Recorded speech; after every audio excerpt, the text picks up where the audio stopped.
Hello and welcome from the St. Louis Park Athletic Field. I'm Bruce Overton along with Paul Bodwin on a beautiful night here, Friday night may I for direct your football. attention to midfield. And Tonight, as Coach we start Foster and the our SLP football new family year here, are honoring the 2021 for the family St. Louis of Park Coach Orioles, a Braden sad Weiss. thing occurred during Coach Braden was the the March defensive of line this year. coach who suddenly passed away of a heart attack on March 23rd, 2021. Coach Braden, in a text message with Coach Foster earlier in the year, said the words that are on the front of the shirts that the coaching staff is wearing today. Adversity brings opportunity. Here tonight, in Braden's honor, is his family. Tom and Holly Weiss, Cameron and Christine Weiss, Evelyn, Liam, and Xander Weiss, Bronwyn Harrison, John and Brianna Aiden, Christian Olin, the coach's roommate. Please give a round of applause for Braden and his family.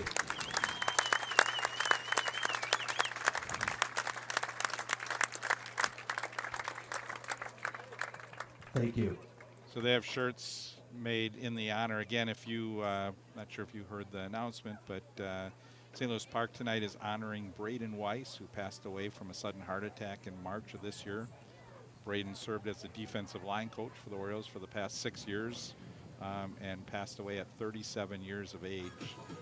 His parents are Tom and Holly Weiss, and they'll be presented T-shirts that were made in Braden's honor, and all of the coaches will be wearing these tonight. So our sincere condolences go out to the family, friends, players, and coaching staff on this tragic loss. Yeah, indeed, and these some of the coaches and players talked about how he was really just kind of one of the energizers of this team. Big influencer, a lot of energy, screaming, yelling in good ways. So they know that the players are deeply miss him, and as sad and tragic as it is, it's moments like these that can also bring some healing to players and family and friends. And so our deepest thoughts, prayers, and good vibes go out to the Weiss family and friends. Coach Jason Foster coming off on the sidelines, and I know he meant a lot to Jason, and you know, as well as to many of these players.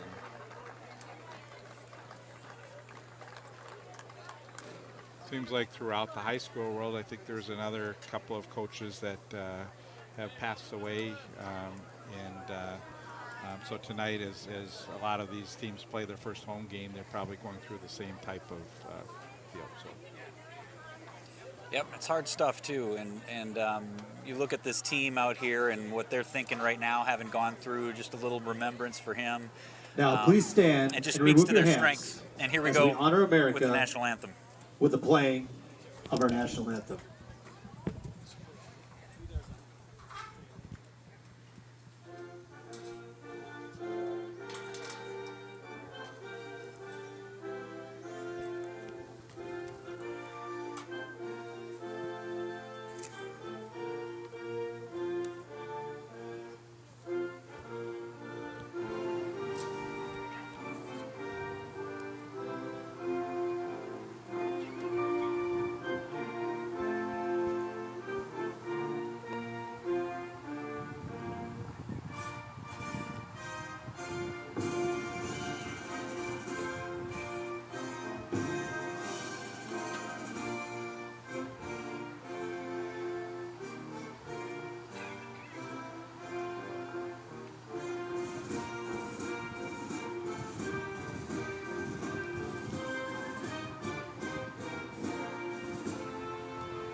Well, Paul, different year this year for football. We started a little bit late last year as they thought the season may be canceled, and then later on through as we All right, St. Louis Park football fans, this time in please September, welcome they our opponent tonight, the decided they were Bloomington going to play, and Jefferson so then the teams had to warm up Jaguars, and coached by get a little bit Tim of training camp in real Carlson. quick, and then they started playing. So so we're actually Now at the normal stand up time and put of the your year hands where it's together for a lot your warmer, St. 79 Louis degrees, where I think our first game we did last year was Coached probably by like in the Jason 50s or 60s. So. Foster. Yeah, I remember a couple pretty cold ones last year, and it was a weird year. Everything was real strange, especially with Park. Also, in addition to all the COVID stuff, also having a new coach, a new quarterback. And so I just look at St. Louis last year Park as like a won little the bit of toss, a and they practice will season kick for off. them. Start the Put first it in the half. rearview mirror, use from it what you can, and now we're kind of going back to some normal football for these guys. And I'm excited for both teams because I think they both had that truncated season last year. I know Bloomington Jefferson has been doing all kinds of bonding and team building events throughout the offseason. So they look like they're ready to go. I know Park is chomping at the bit and ready to go as well. Both teams coming off a loss last week against really good teams. And so we'll see what happens today with this big rivalry in Bloomington Jefferson.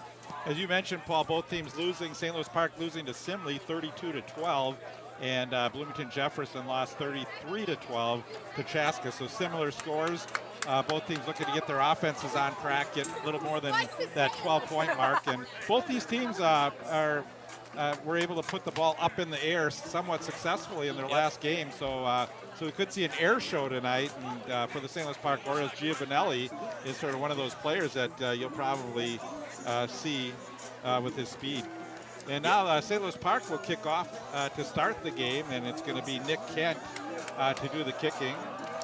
For the Jaguars, returning the kick should be Max Clark, along with Blake Mamalakis. And boom. And we got to see a nice leg as the kick goes into the end zone over the head of number 5, Max Clark. So starting Number lineup. 14, Kent's kickoff sails into the end zone for a Good to touchback. see the First down, offensive line Jaguars. with Schmitz, Davidowitz, Drew Nelson, Jada Gabriel, and Dylan Richards. The quarterback, we have the running backs there, Aiden Bertrand and Austin Krupp. Wide receiver Blake Mamalakis, Nate Habernis, and Isaac Sevig. The quarterback, Robbie Traylor. And Bloomington Jefferson had like a three-way competition for starting quarterback this year, and it looks like Traylor came out on top. Traylor was 17 of 27, 175 yards, 2 touchdowns, 1 interception. And the pitch coming to the near side and brought down. Yeah, and Nick Kent, evidently, I could be wrong about this, but I think this is what I heard. They pulled him off the soccer team, first-year football player with just a big leg, working on his accuracy. Missed 2 extra points last week, but has a big leg, as we can see, and that's a big help for a team when you're starting at the 20 rather than maybe the 30 or 40. Yeah, that's Bertrand, the ball carrier. He's brought down by Thomas Moot, brings up a second down. Call it 9 yards to go. Quarterback's going to try and take it in, and he is brought down. Nice pressure. This is a good start for St. Louis Park on defense with 2 big tackles. Jefferson not being able to do much of anything. This one for a loss. Brought down by number 33, Pearson for the Orioles. Third down. Yeah, DeJuan Pearson, the junior, made a great play on that defensively. No gain. Now passing situation for the Jaguars. Traylor calling the signals. Back to pass. Looking to the near side. Now he's got room to roll. Rolls out, throws it across the field, and let's see, did he get it? Looks like it's incomplete. Incomplete. Intended for Austin Cruz. Number 11, Traylor's pass is intended for number 1. Now, if we take a look at this here, he's looking over there, didn't see it, even though it looks like he had a man, rolls over to his right, and yeah, I mean, Krupp very close. Very close, hard to see from this angle. The refs definitely had a better look at that one than we did. So a great defensive series for St. Louis Park. Punting Number the ball 6, now will Giovanelli, be number 19, Walsh, Tyson to receive the Schultz. punt.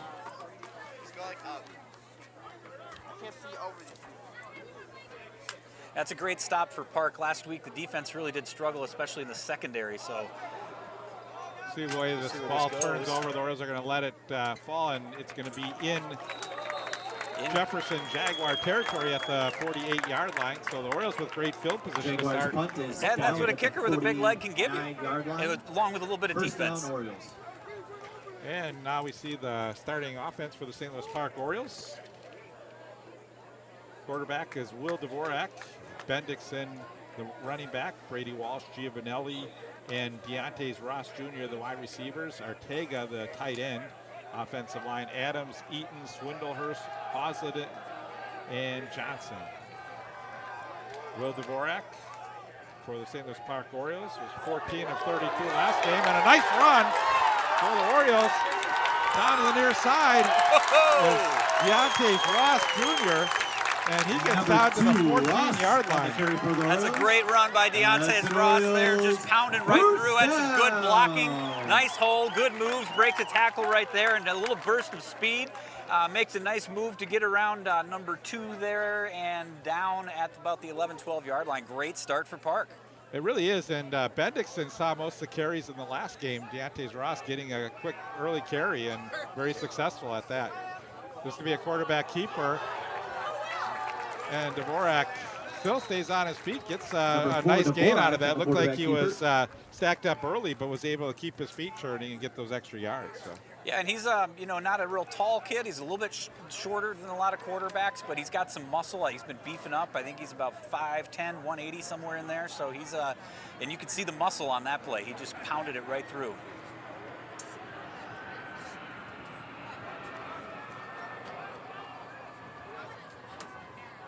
Hudson was in the backfield.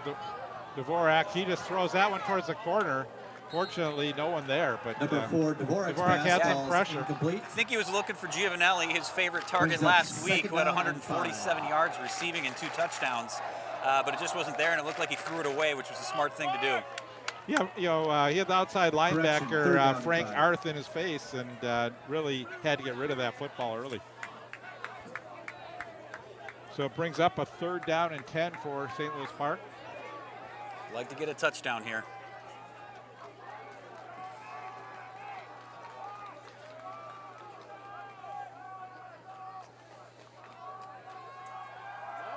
He's going to throw it for the corner, and incomplete. Just missed him. It looked like that's Giovanelli again. Just wasn't Dvorak's quite there. pass. Ball's incomplete. This is a timing play. Brings up 4th down. Yeah, Giovanelli may have had a step on him, but just, again, a little too far. It looks like he got a little bit hung up in there. Maybe a nice defensive play as well to slow Giovanelli down a little bit. But here we'll try for a field goal. Number 14, and Kent on to attempt the field goal. Yeah, and Will Dvorak will hold. Again, you always have the chance with Dvorak that he could take his knee off the ground and maybe throw a pass, too. Absolutely. So 30-yard field goal, plenty of leg. It's up and it's good. Perfect. Kent's field goal is good. So Park goes up 3-0. You'd love to get a touchdown there, but you're certainly going to take a 3 and out and then marching the ball down the field to get a field goal here with just 9:36 left to play in the first quarter. A great start for the Orioles. So we'll see if Nick Kent can kick one deep into the end zone again for a touchback again, which would help them out with field position. I don't think we've seen many of those for the last few years. That's a nice weapon to have with that leg. He is. It sure is. Not only does it, keep him at the 20, it also just, it's one less play that your team has to make in terms of energy and hits and all that and those kinds of things. So yeah, I think that's a great point, Paul. I mean, you're right. I mean, St. Louis Park got great field position there. They're able to get just a couple, big plays just to get in field goal range. And when you're able to kick, if you can stop the other team, you're going to get good field position back. There's another high kick that's going to go into the end zone. No return.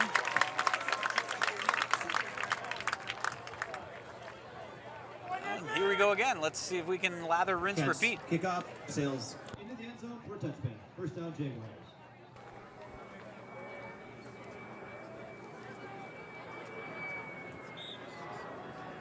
Just so you all know, we're actually outside, not in the booth today. It's a beautiful day, so we might be getting a little bit more ambient noise than we usually do, so bear with us. When you hear airplanes going overhead, they are. Yep. Of course, we can also see better out here.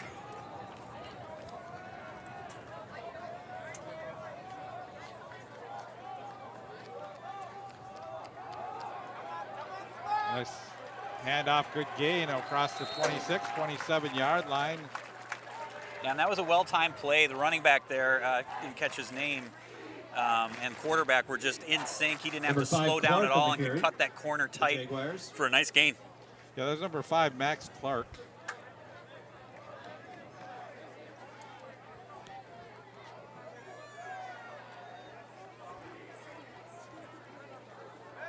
Inside handoff. Out to about the 29-yard line. Going to be a little short of first down. So they'll bring up a 3rd down and less than a yard to go for the Jaguars. Let's see if Park can hold them. So far, they've been kind of stingy at the line there. When they're coming around the outside, it's a little looser, but trying to run it up the middle, Park's been stingy.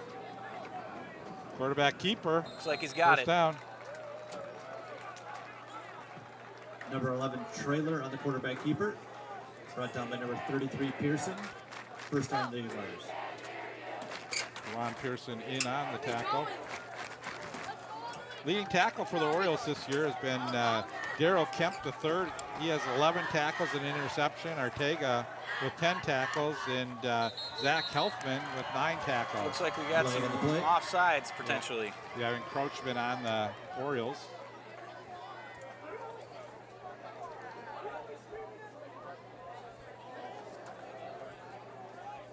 Defensive offsides, 5-yard penalty, still first down.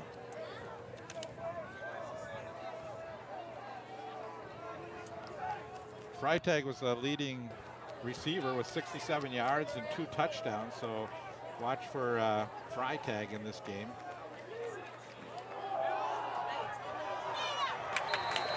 Another nice run. 20 for Bertrand on the carry for Jaguars. Look, they got some good blocking. Brought down by number 9. Park just couldn't close it up, and for the Orioles, first down Jaguars. another first down for Jefferson. Yeah, Bertrand ran 14 times in their last game for 49 yards. They run quick plays, though. They don't take a lot of time at the line, and Bertrand was brought down across midfield. Yeah, I think that one caught us all off guard. Brought down by number 9, Ortega, and number 20, Favors. And for the Orioles. Freitag was their leading receiver, but they also spread it out pretty well last week, too. Another run, and good job by the Orioles. No room. Really good pressure. Pounded it right in there, and he's down for a loss. By number 11, Moot. Yeah, Dewan Pearson and Thomas Moot did a great job putting a lot of pressure, pushing the offensive line back on that play. It's going to bring up 3rd down. About 6 yards to go. Back to pass, wide open over the middle.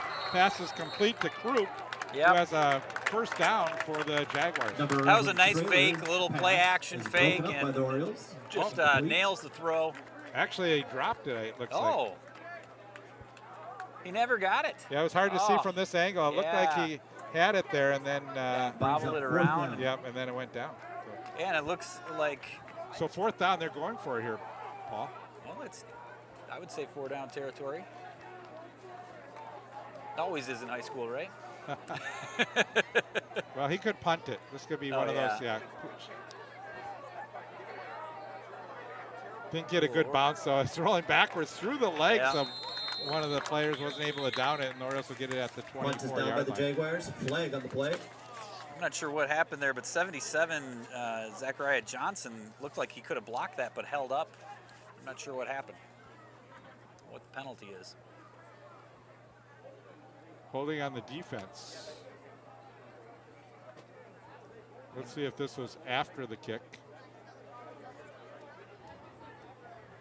I didn't see any hold on the kick myself. Yeah, so it'll be St. Louis Park football. They're just going to move it back closer to the goal line, and they'll mark this one at the 12. Pretty good kick after all. Yes, it was. Holding on the Orioles. Be a 10-yard penalty. First down, Orioles. So St. Louis Park now will start back in their own territory. I'd like to see another give to Deontay's Ross and see what he can do with the ball. That was a nice power run he had. He's in the backfield.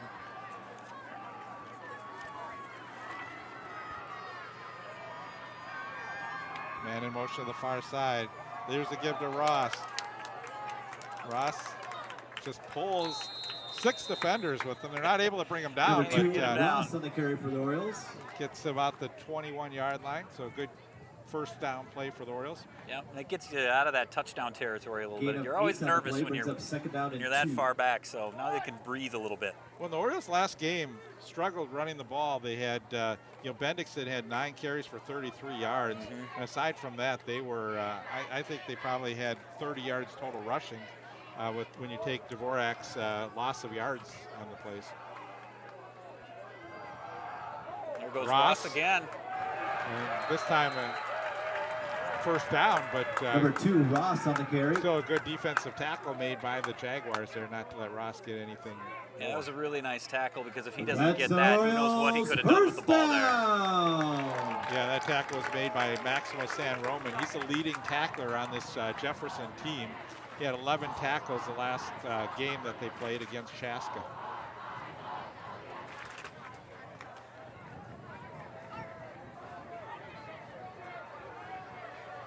See if they just keep going to Deontay's here. Why not? Until they can stop him, which they did this time. They sure did. They're keying in on him a little bit, although that wasn't Ross, was it? No, Number 5, Is that Hudson? on the carry for the Orioles. number 5 Hudson, and then brought down by tackle number was 38 Weber. Daniel Weber, the for senior. the Jaguars. I wouldn't be surprised Brings if up second and long. Dvorak went to Giovanelli on this play. That's the guy he likes to go to. Yeah, Giovanelli, number 6. Brady Walsh lines up to the near side. Giovanelli to the far side.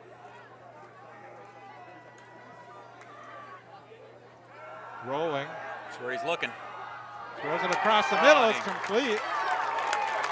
And a first down for the St. Number Louis 4, Park Dvorak's Orioles. pass is complete to number 9, Ortega. And that was Ortega. Yep, the tight end. That's an Looked like it was going to Orioles Giovanelli, first but then it went to down. Ortega. Those two have been playing together since 3rd grade.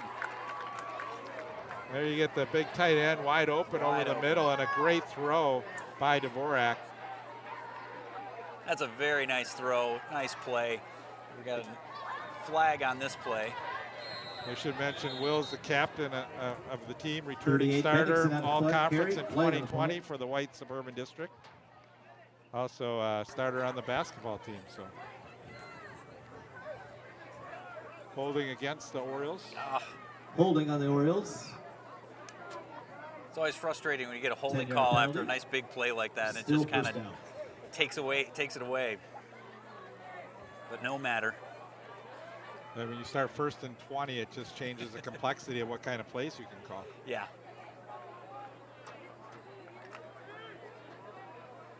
They got that playoff really fast, too, and I wonder if that may have contributed to a hold where somebody just wasn't quite ready. Well, the worst part is they call it from the spot of the foul. They take 10 yards, so it's 1st and 23 now, not 20.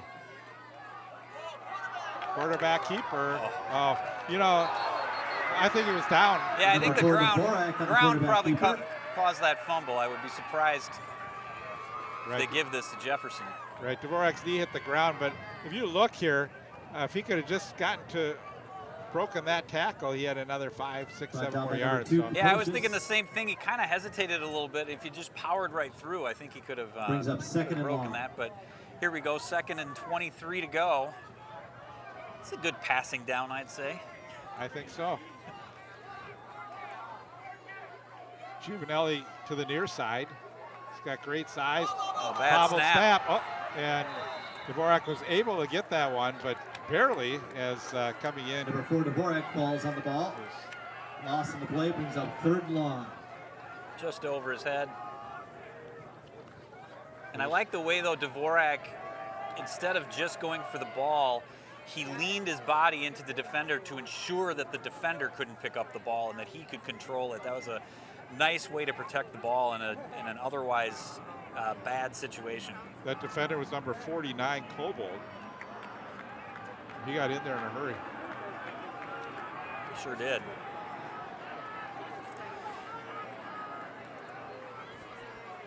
Third down, 21. Back to pass. Tries to throw in the flat, intended for Number 4, Deontay's Dvorak's Ross. pass intended for Yep. number 2. Dvorak under a lot of pressure there, had to get rid of the the ball and had to do that thing where you got to kind of hop up and throw it over your defender so they don't block it, and it just went into Deontay Roz's feet, so it looks like a punting situation here. Yeah, Zach Helfman will do the punting.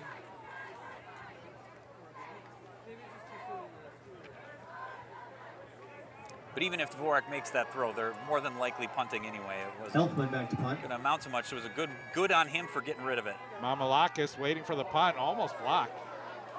It's a good punt, though.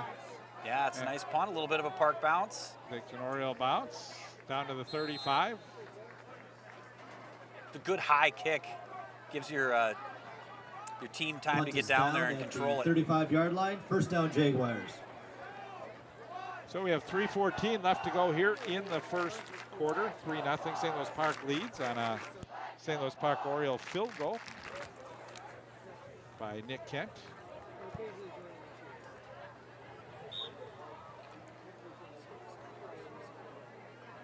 See if the Jaguars keep that hurry-up offense going. Considering where the Orioles were, this is pretty good field position for the Orioles, that they actually got it all the way down to the 35. So Traylor steps up under center this time. Hand off to Bertrand. Taken down at the 33-yard line. 24, Bertrand. That was a nice tackle by Bendixson. Just got his jersey with his fingers and was able to pull him down. Got to be strong to be able to do that. Loss on the play brings up second down. Call it a loss of a yard. 2:50 to go in the quarter. Bertrand lines up next to Traylor. Man in motion. Traylor throws to the far side. Player open is Croup. He's wide open. And you know, Park really struggled in the secondary last week. I can't remember how many yards they gave up just in passing, but they gave up over 500 yards total. And I wouldn't be surprised to see the Jaguars try to exploit the secondary a little bit more in this game. Yeah, really a nice play by Traylor, how he was able to quickly get that throw off, and a nice play. Man in motion. Pitch goes to Bertrand. Bertrand 5, 6, 7 yards on the play. 24, Bertrand on the carry. Good blocking by the right side of the line by the Jaguars that time, and a nice gain on first down.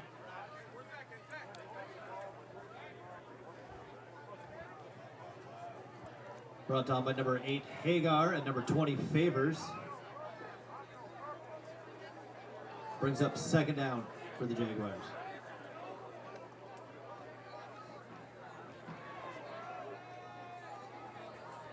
Pitch goes to Bertrand. Nice tackle. Yeah, tackle behind after getting maybe a yard, but still Bertrand short of on a the first carry. down, so bring up a third down. I believe that was Brought down Thomas by number Moot 11, on the Moot tackle. for the Orioles. Brings up third down. Good wrap up and pulled him right down. It's third down. This is a big third down for the Orioles. They'd really like to get a stop here.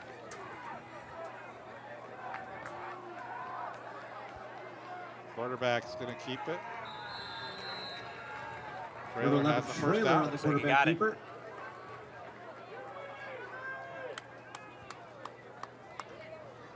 So a good drive going for the Jaguars right now. Sure are. Brought down by number 55, Dunlap. Mixing it up, but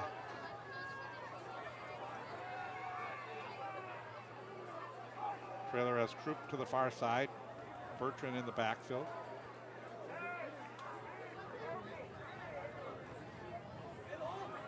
Oh, what And we a give to Bertrand. He still stays on his feet inside the 30-yard line. 24, Bertrand on the Yeah, carry. it looked like he had for some the great Jaguars. blocking there, found the hole, hit it hard, broke a tackle, and it looks like another first down for the Jaguars. Second and short. Nope, not quite. Second and short. Yeah, really close, but again, a great job by the right side of that offensive line to open the hole for him. About 35 seconds left in the quarter here.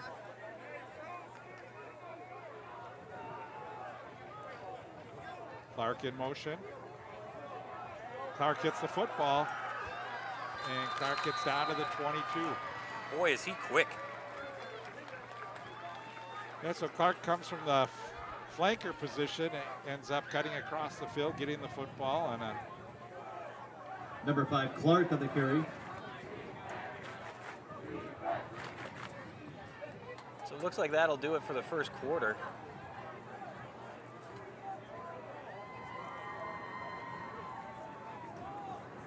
Three to nothing, the Orioles, in a game that looked like it was maybe going to be high scoring right out of the gate, but here we are, 3-0 after one quarter. yeah, you know, St. Louis Park marched down fairly on their first possession, and then they stalled. Bloomington stalled on their first possession, and now they're starting to march down the field. So I think, you know, again, only the second game of the season, takes both teams a little bit of time here to, you know, fill each other out. Mm-hmm. Well, and then you also make in-game adjustments too, right? I mean, they were keying on Deontez Ross. The Orioles were at first, and maybe Jefferson was figuring something out there. So it always just continues to go back and forth. And the thing that I'm liking out of the Jaguars right now is, like you said, the way they're really mixing it up. And you kind of don't know what they're going to do from play to play. And that keeps the defense on its toes. Well, it does, and then defensively for the Jaguars, they've done a really good job on Giovanelli. And I think, you know, Dvorak, that's the player he'd like to find some open space with, and he's the kind of guy who can get that touchdown for you. He can burn the defense, and the Jaguars know that. They've played him well so far here in the first quarter. So we come to the second quarter here.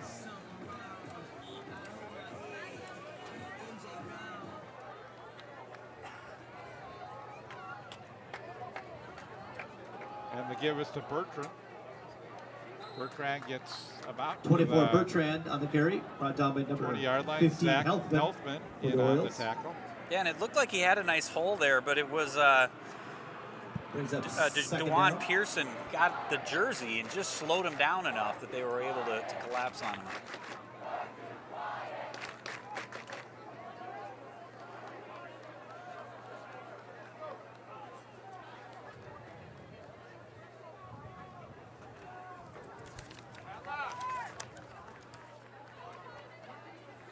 Brock Edwards in the backfield. He gets the football. First time he's carried the ball, and Orioles will stack him up at the 20-yard line.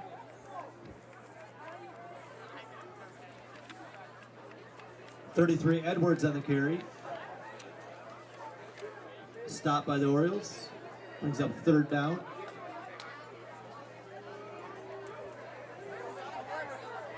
So 3rd and 7 to go. Jaguars knocking on the door. Mamalakis over on the far side of the field. Cabernet on the near side as a wide receiver. Clark in motion. Now they look to the far side. This one's going to be overthrown. Intended for Mamalakis. Number 11 Trailer's pass is intended for another one of those timing plays, and he just got it a little too far, although he's covered well. Yeah, Daryl Kemp, the safety, coming over Brings and up doing a fourth good down. job. Little bump there, but it was after the ball landed. So the Jaguars looking like they're going to go for it here on 4th down. They need 7 yards.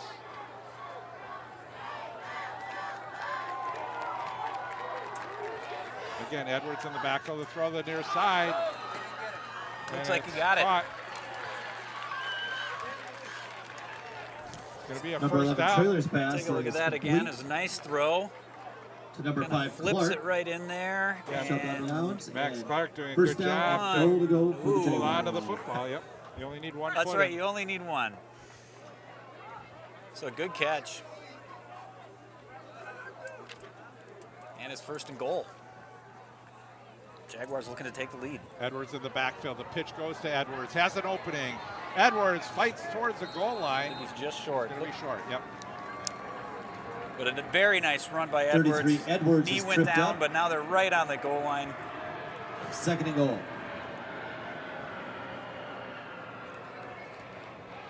Brock Edwards, 5'9", 235 pounds. Whew. And when you're 235 pounds, you get the ball up near the goal line. That's right. It's reminiscent of the refrigerator Perry days, Brought right? down by number William 3 Perry. Kemp and A number 9 tragic Ortega. incident where he got a touchdown in the Super Bowl and Walter Payton didn't. I think we're going to see. I think we'll see a quarterback keeper. They've been that play has been successful. They're at the 2-yard line right now, though. I think they lost a little bit on that last one. Well, you're going to pass them. Oh, they're going to keep it. Oh, what a wrap up! And that looked like Kemp coming in. Trailer on the quarterback keeper, brought down by number 38, Bendixson. Henry Bendixson, I didn't see the 8. I only saw the 3. Yeah, again, from where we are, it's a little hard to see the numbers on the black uniforms with the orange, but yeah, that was a great play by Bendixson. So now they've got a full 4 yards to go on 4th down. Big opportunity for Park to keep this a 3-0 game. And for the Jaguars, they know that if they get stopped, their Orioles are going to have bad field position, and we're going to get a offsides on St. Louis Park. So they'll move it half the distance to the goal line. And these penalties are really hurting Park. Yeah, that moves it to the 2-yard line, and that 1 yard when you're in this kind of position can make a big difference. Huge difference. Defensive offsides. Now you're maybe in keeper territory again. After this, it's goal, still 4th down. So far, the receiver they've been going to has been Krupp. We'll see number 1 what they elect to try and throw to him. The referee's having a little conference here.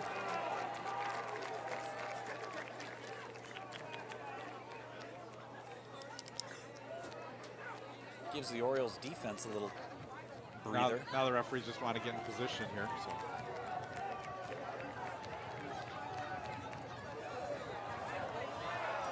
There it is. There it is. Yep. He was wide open. That was Isaac play. Sevig. Number 11, Trailer's pass Touchdown for the Jaguars. They take a lead. Yeah, so trailer to Sevig for a couple yards. It was a well-designed play. He just kind of pops off the line wide open. Nobody's on him. Easy throw. Even though it's a little bit behind him, and he makes the catch, and the Jaguars take the lead.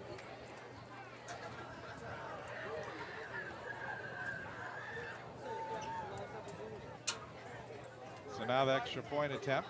High snap. And it's good. Kick is good.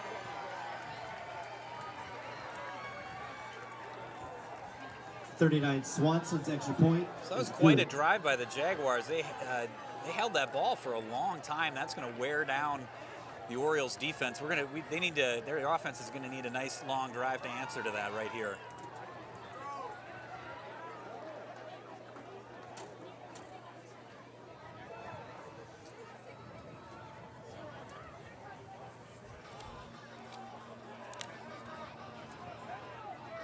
Yeah, Paul, I think that could have been close to like a 10-minute drive. It was a long drive, which is just exactly what you want to do. Control the ball, control the clock, drive it right down, get a touchdown. That's everything you work for. Well, and again, you know, it took 4th down plays to be able to convert 4th downs to be able to keep the drive alive or get the touchdown in.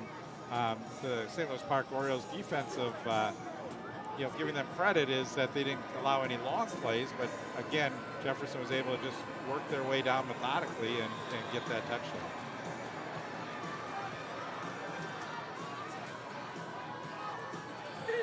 Swanson's kick. Looks like Giovanelli on the return. Yeah, but we'll see if he can get open with his speed. Giovanelli is going to be boxed in and taken down at the 25-yard line.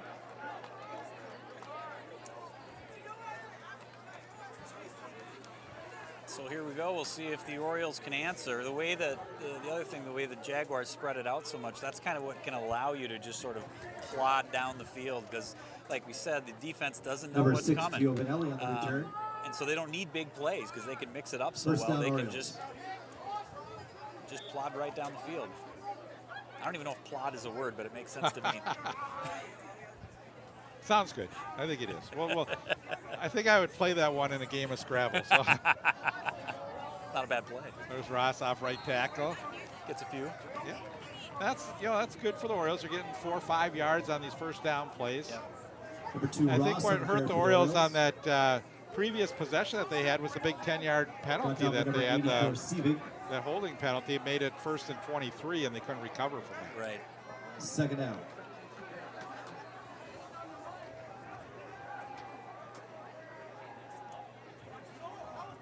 Dvorak looks that he sees man-to-man coverage on the near side. I wouldn't be surprised if he doesn't Well, he's going to give it to Ross. Ross looking for the block, gets one.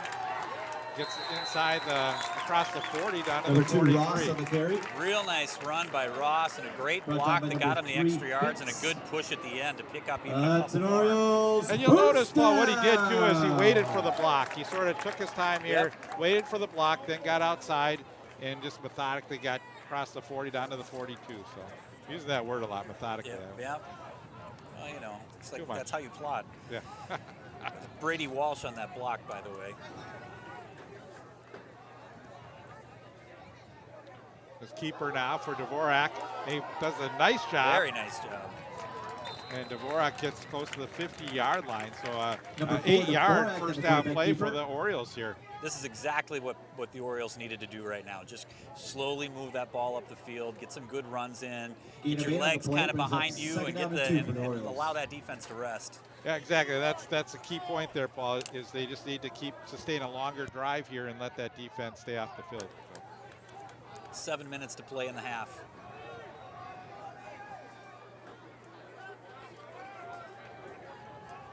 Player in motion. And they give to Ross. Oh, There and goes a Ross. great run. And Ross on his feet all the way down to the 30-yard line. Number 2, Ross on the carry. Well, it's For fun the watching Orioles. him run because he's got that great size and he's got that Brought down by motor number going. 17, King. And I the want to get in Jaguars. his way. That's an That's right. Orioles He got some first great blocking on that play, too. He down. wasn't even touched until he was a good 10 yards out and was able to bring it all the way down to the 30-yard line, and Park is just right back in it. Dantes Ross also plays basketball for the Orioles.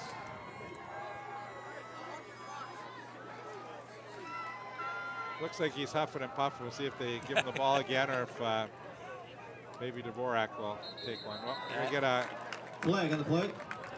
false start on the Orioles. Maybe. I mean, that whole line moved, so that's an indication that somebody on the offensive line. Actually, they're going the other Look way. at that. They move Defensive because the offsides on defense the moved Jaguars. first. 5-yard penalty. Still first down. Yeah, I saw basically the whole defensive line moved at the same time, which is usually an indication that somebody on the offensive line twitched. But I got nervous. Dvorak, he threw that towel so hard to get it to the sideline that he's going to throw his arm out.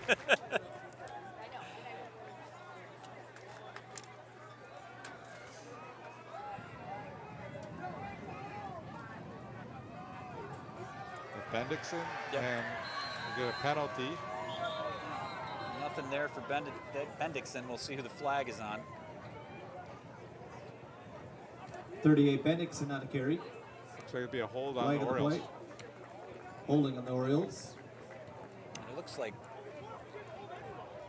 Someone- for a minute there, I thought Dvorak was walking off the field.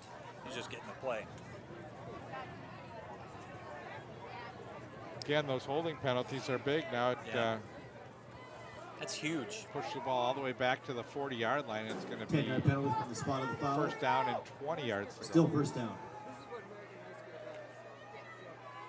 Yeah, that's a big loss, but they just keep doing what they've been doing. They can get right through this.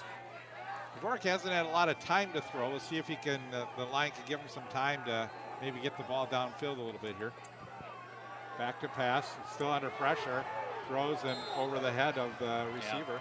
He took a hit Number there 4, too. Dvorak's pass falls. And you're right. There's no Brings up time. second down. Yeah, and that pass was intended for Brady Walsh, but again, Dvorak had to get rid of that ball a lot quicker than he wanted to. Looked like Kashan Kabold was the one that got right through their big body, and Dvorak didn't have much choice other than to throw it away.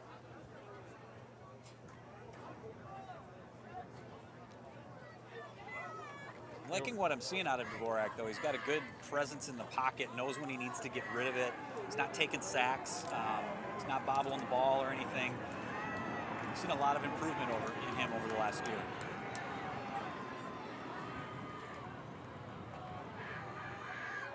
Back to pass run over the middle. Nice It's complete. throw. Nice. They looked like they had double coverage going to Giovanelli's side, and here they're able to throw it over the middle for. That looks like it was to Marcus Hosfield. Number 4, Just Dvorak's threads pass the needle. is He's complete to triple number covered, 17, basically. Hosfield. Dvorak threads the needle. Brings Hosfield up brings the third and ball short. in and gets some extra yards. Great play.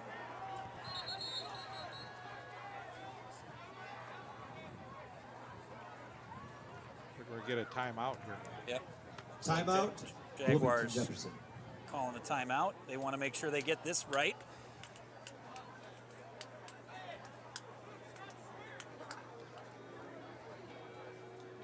We got the scoreboard needs to get updated there. Yeah, I'm like, I don't think it's 3rd and 20. It's 3rd and about 2. And yeah, and this right now will be really for the Orioles. You're probably going to see someone like Ross getting the football here, and if he doesn't get the first down, they'll go for it again in this territory. Although they do have a great kicker, so yeah, it wouldn't surprise me if they gave him a shot at the field goal if they don't get it. But being that close, I think you're right. You go for it.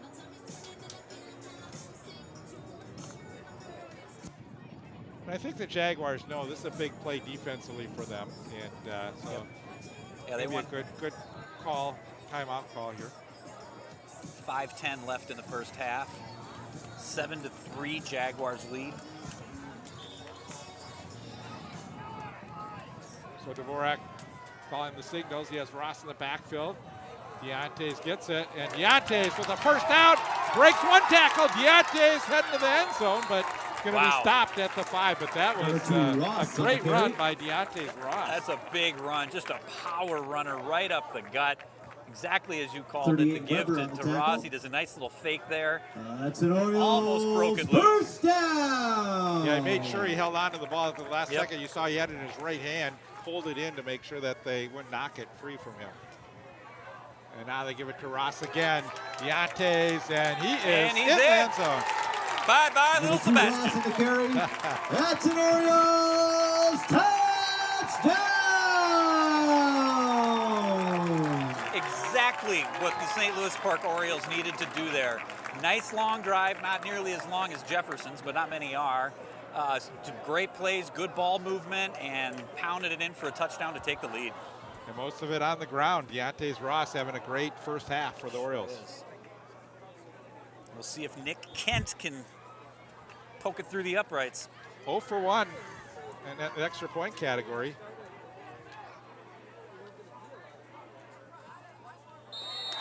And he's got it. It's perfect today. Kent's kick is good. So 10-7 Orioles, 4:52 to go in the first half. Fun game here today. Energized crowds, both teams playing well. Yeah, we have a good crowd. It started off pretty sparse when we got here, but I think it really picked up. And it's Jersey night here, which is always fun to see all these different jerseys and some of the players that these teams fans idol and stuff, and a lot of the kids. And just the problem is we see too many Green Bay jerseys. Well, that's what I was just going to say. We got this kid right here in front of us, and it's balanced out by some Vikings jerseys, but that's right. Are we supposed to be objective?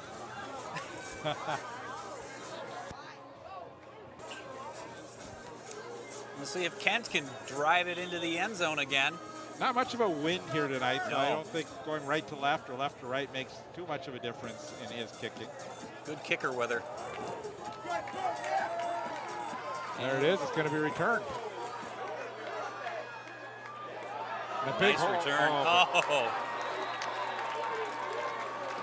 And that right there, though, is an example of why having a kicker who can kick to touchbacks is so valuable. Now you're starting at the 40 versus the 20. Great return. Almost broke it, but just lost his footing. I think that was Chris Walker.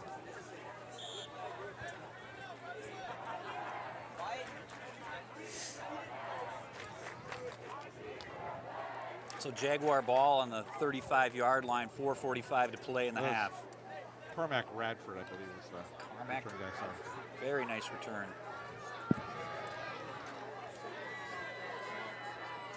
So now the Jaguars offense gets back on the field. The Orioles defense should be a little rested from the last series.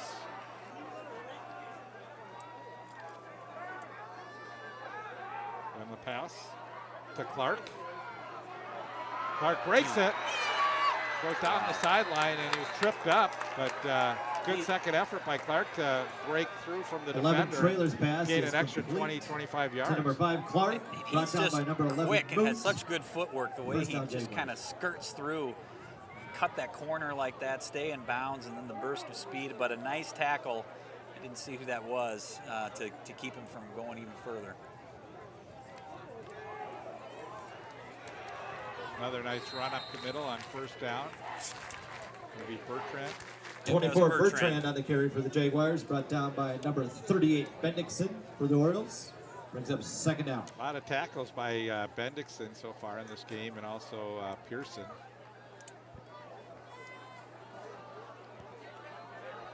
Back to pass, thrown over the middle. Croup through his hands. Right through his hands, overthrown, and almost Number 11 picked Trailer's off. pass. Looks like Roz had a beat on it, but he just couldn't get there. Yeah, and then Ezra Hudson was just a Brings little up too third far down. from getting to that football. Yeah. Looks like it may have been tipped. Couldn't quite tell. Now we're looking at 3rd and 5.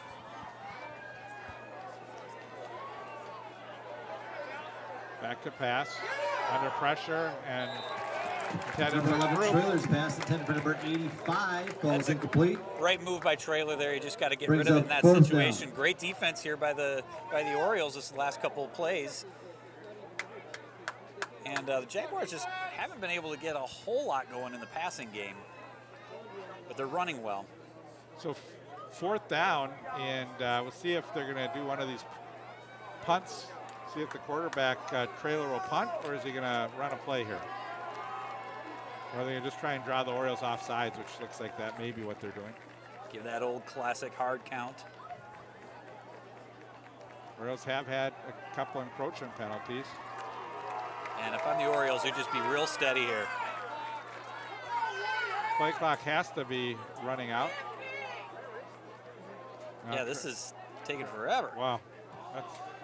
Trailer's able to punt the football, and this one goes into the end zone. So Orioles will get it at the 20. Number 11 Well, Trailer's about punt, 4 so minutes to hit the deal end with zone to for maybe a even get touchdown. another score. Got 4 minutes left in the half. Orioles lead 10-7 here. Very nice stop by the Orioles there, as it looked like the First down, Jaguars were Orioles. poised to head right back down the field like they did before, but then they knotted them up there at about the 30, 35-yard line.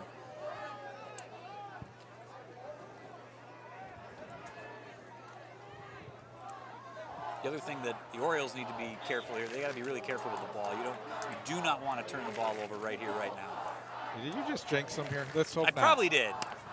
We have, it's just like last year we say, hey, we haven't had many penalties in this game, and then about 13 flags get thrown the rest of the way.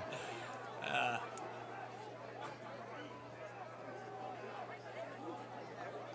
think we're going to see Deontay's get the ball in this territory. Dvorak commanding the offense well.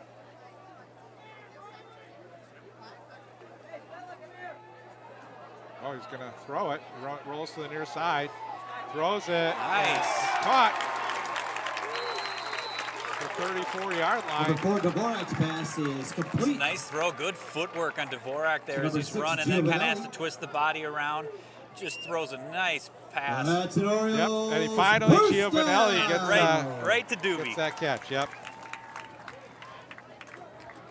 So 3:49 to play in the quarter. Giovanelli had 6 catches for 147 yards and 2 touchdowns in their first game of the season. So he's been very quiet in this first half. Sure has. And I think the Jaguars have been keying on him. There's Ross. Number 2 Ross. Yeah, on the carry for the Deontay's. Orioles. Brought down by number 6 Donley for the Jaguars. Jackson Donnelly, the Second down. 5'7" junior linebacker with the tackle. It's good the Orioles taking their time here. You do want to chew down that clock too. You'd love to score, but you're also feeling pretty good going into the locker room 10-7. 3 minutes left to play. Hossfield coming in late. And then real late. I don't know, I think they should have a lot of time if you go back to Jefferson. Oh. And Dvorak gets tripped up. Oh! There was a little late hit. Number 4 Dvorak Yeah, Dvorak slipped back He's there and down then for just a loss. got hit. I don't. brings up Kind third of down. surprised there wasn't a flag there. Maybe the whistle hadn't blown. Just Yeah. slips. Right here, let's see here. Yeah, it just seems unnecessary. That's a loss of about 5-6 yards. Right, 3rd and long, and that penalty would have been big because the Orioles would have had a first down. Yep. Now they're going to really struggle to get that first down here and probably have to punt the football. 2 minutes left to play. Try to chew up as much clock as you can here. Stepping up, Dvorak. It's up the middle and goes down at the 32-yard line. Going to bring up a 4th down. We'll see if the Jaguars call a timeout or will they let the clock run down. I'm surprised they haven't. Number 4, Dvorak, is brought down by number 24, Bertrand. Brings up 4th down. Well, the Orioles are going to take as much time as they can here before they punt this football. Yep, smart move.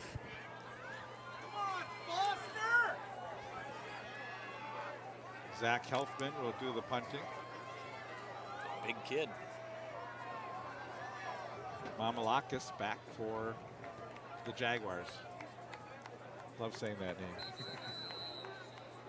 Orioles will take a timeout. They'll let it run down and take that timeout. St. Louis Park. So 1:15 left in the half. Orioles take a timeout. We'll punt the ball, and we'll see what the Jaguars will do. It'll probably depend on the kick and the return. If they kick it deep, it wouldn't surprise me if they just kind of run the clock out. But if they get good field position, you take a shot. Yeah, and I think, from where this ball is right now, I do think the Jaguars will have decent field position to be able to utilize that last minute of time. And I think they do have 2 timeouts left. So, and then the clock stops on 1st down so they can get set up. And that's a nice thing at this level and in college. You just keep getting first downs, and you don't have to worry so much about the clock.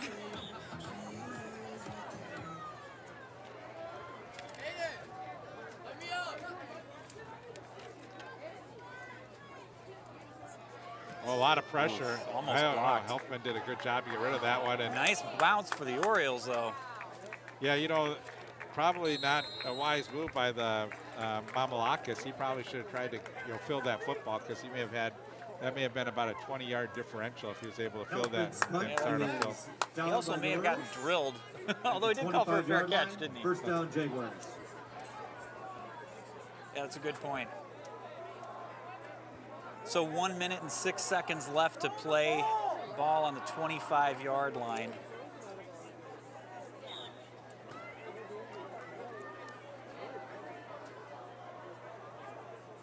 What do you think? Do they get aggressive or are they going to play conservative? I think they get aggressive, and I think players to watch for would be like Krupp and Habermas. Habermas lines up to the near side. Frailer steps up, throws, and it's caught. It could have been almost intercepted too. Almost, yeah. Little shovel-type pass, and because it was Number bobbled. 11 Trailer's pass is complete It was really tight coverage. to number 34, Mamalakis. He did a really good job reaching his arm out, but Timeout. Bloomington Jefferson. it's a timeout for Jefferson. 55 seconds left in the half.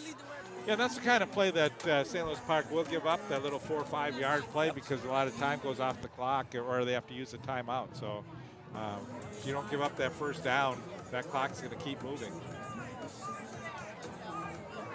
They're going to reset the clock. 5-9, I think.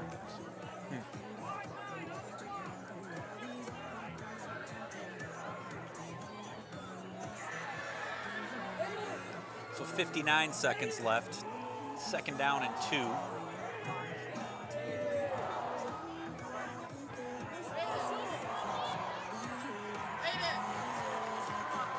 if I'm correct, the Orioles will receive in the second half.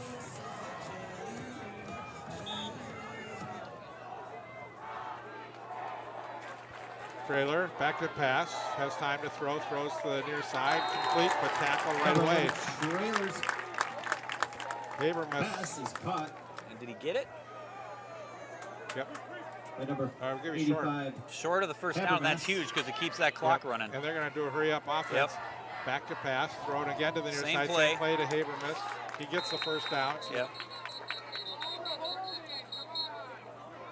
Almost Flag a on the horse play. collar tackle Oriole defender let up quickly, though.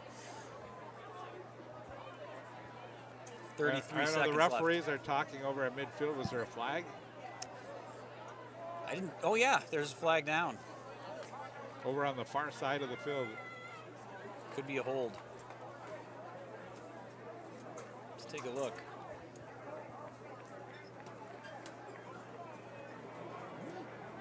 I don't Oh, that see was it. the previous play. Here we go. Yeah, I don't know. Unsportsmanlike conduct? Is it? Looks like they picked it up. Okay. Fumble. Quarterback keeps it. He goes down at the 31-yard line. The clock will continue. They're going to have to call a timeout here. I think they have 25 seconds, Number 24. 11 trailers brought down by Not a number whole 8 lot you Hagar. can do at this point. Yeah, Jaguars have a timeout left, but they're not going to call it. Yeah. They may call it with like Brings up fourth 5 down. seconds left and they maybe run a Hail Mary pass. I'm not sure. No, they're just going to let it go. I think that's a smart thing to do at this point. Nothing's really cooking. You don't want to risk any fumbles or interceptions. Just let it go out. 10-7 at the half. Yeah, so That I brings think us to for the St. end Louis of Park, the they'll first take half. this. St. Louis Park Jefferson took 10, the lead in Bloomington the Jefferson first half, 7. and St. Louis Park came back to take the lead back in their favor. And defensively, they really made some adjustments and seemed to do a great job against the Jaguars. They sure have, and I think both teams have responded to one another well. So we've got a really nice game set up for the second half here. 10-7 Orioles lead. It's a beautiful night. There's just not a whole lot more you could ask for in a football game, Bruce. Well, I guess if that's the way it goes, Paul, we're going to take a break, and we'll come back with the second half. Hopefully an exciting second half of football. Stay with us. Bruce Oberman along with Paul Bodwin. 10-7 the score, St. Louis Park over Jefferson. We're at halftime.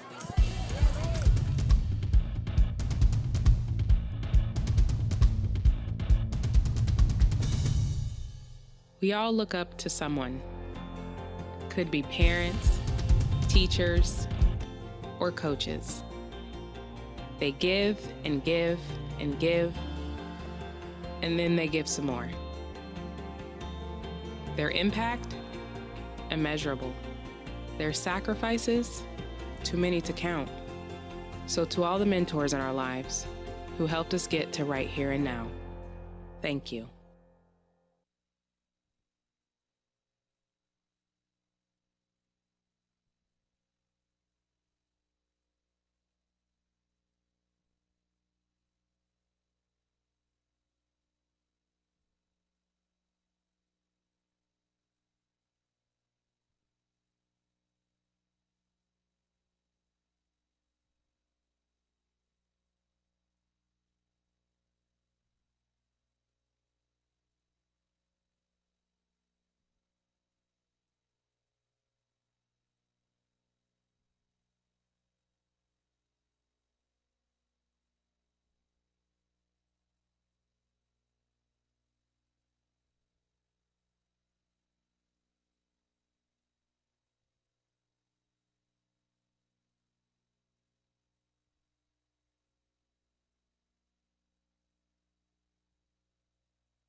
We are back, and it's halftime, but we're getting ready to start the second half. Bruce over along with Paul Baudwin. And Paul, it's a 10-7 game. We saw St. Louis Park start the scoring with a 3-0 lead on a 30-yard field goal by Kent. And Jaguars came back in the first half with Sept getting a 2-yard pass from Taylor. Kick by Swanson was good. That made it 7-3. But then the Orioles came back on some nice runs, a good series, and some nice runs by Deontay Ross, who capped it off with a 5-yard touchdown run and gave the Orioles a 10-7 lead, which is where we're at. Yeah, it was a really fun half of football. Good game going. The crowd is fired up in the second half. I think we're in for a ride for the next hour or so as we head into the third quarter, and the Orioles will receive. Let's see if they can manufacture one of those great drives that they had toward the end of the first half. So Luke Swanson will kick off. Giovanelli will take it at the 15. Trying to find a little bit of a hole, but gets to the 25. Maybe a little short of the 25. We'll call it the 24, and the Orioles. First down, Orioles. We'll start with see who they have in the backfield. Been mostly Deontay Ross. I think the first game we saw a lot of Bendixson in the backfield. And yeah, Deontay Ross has been just so effective tonight. He's had a couple big runs, a lot of really good, 3 to 4 yard runs. So I would imagine they're going to continue to go with him as long as it's working. Well, Paul, and I think if they go with that, it may open up some play action passes. Which they have not had a lot of time to throw the football in. And Dvorak just needs a little bit more time than he's had. There's Deontay's. Number 2, Ross on the carry. Out to about the 27-yard line. Yeah, nice tackle by the Jaguars there. I'm sure they have got him keyed up. And brings up really good wrap up. I mean, look at just kind of the gang tackle thing going. They're hitting him hard. But that right side of the line, you saw about a nice 3-yard hole for him to get a good start. And that's where it ended, but it was actually a good job by the right side of that offensive line. And you're right, Dvorak just hasn't had a lot of time in the passing game, so. Now they try and. We got a flag Yeah, now. I think we're going to get a hold, but Deontay Ross getting out to the 29. I think this one's going to come back. Tripped up by number 28, San Roman. They are flag on the play. Really shooting themselves in the foot with the holding calls today. Yeah, this is about the third holding call that the Orioles have had, and on the first 2 they were unable to get that first down because of it. And I think for this, the kind of plays that the Orioles are running with trying to have a controlled offense, where they're getting these chunks of 4 and 5 yards. Now when you put yourself in this second down and 20-some yards to go, it's going to make it really tough on the quarterback. We'll see if he can get some pass protection here. Keeps it. Yeah, Dvorak. Wow. Good. That was a nice run by Dvorak as he got close to the 30-yard line. So he got a big chunk of yards back. That was about a 14-yard run. Yeah, that's a great run. That's a big play right there. You were looking 2nd and 19, and now you're looking at about 3rd and 5. For the Jaguars. Yeah, you got a nice block on the right side of the line to free him up. He lost the football out of bounds. He's got to be careful the way he holds that ball. He had a play earlier in the first half where he was flopping around and could have been knocked out. So 3rd and 4, many things they can do here. Maybe give it to Deontay's, and they do. Yeah, not quite. No, Deontay's gets a couple. On the carry for the Orioles. Boy, it's tempting to go for it in this situation. It is, but their punting game has been pretty good. They've been able to get some good rolls, but they look like they're going to set up to go for it. See if. Well, it's 4th and 2, and it seems like Deontay Ross can get 2 yards at will. Oh, they're going to have the quarterback take it, and this Number is. 4, Dvorak, you said go at will, right? At will Dvorak. That's correct. You got it right. Good call, Paul. And he's got it. That's an Orioles first down. I think that's a play where they're letting Dvorak look and see what the defense is giving them, and Dvorak decided to take the quick snap and go for it, got the first down. So they overcame the penalty, which was big for the Orioles.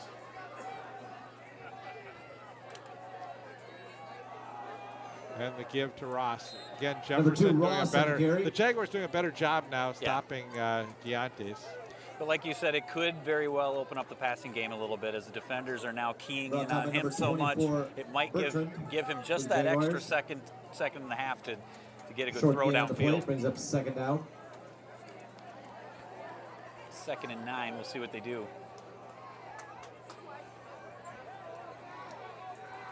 Giovanelli to the near side.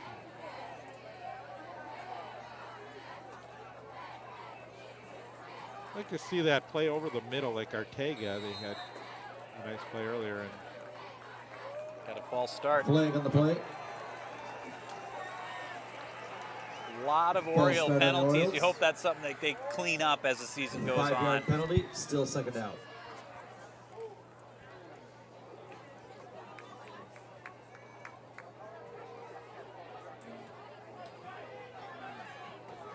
so 2nd down and 13 yards to go.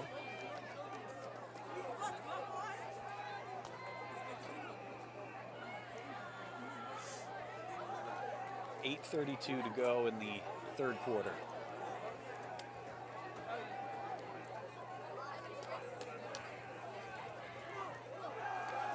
Oh, That was deflected.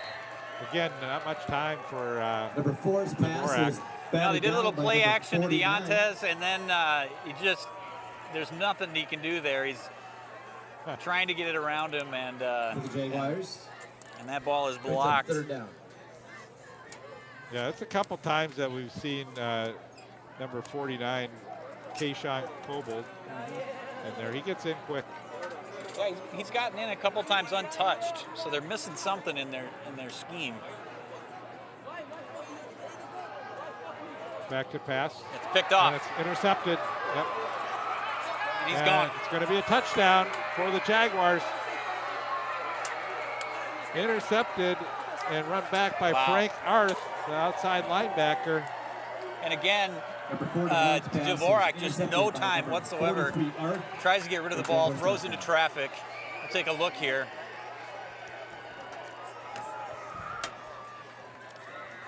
And he's just rushed and Right. just kind of gets away from him, and it looks like Ortega, he was intending it to, but he didn't even see it coming. No, he had his back turned to the ball.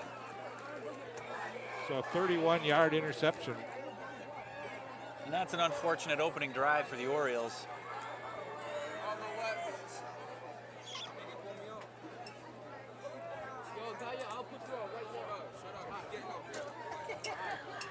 Eight minutes left in the quarter.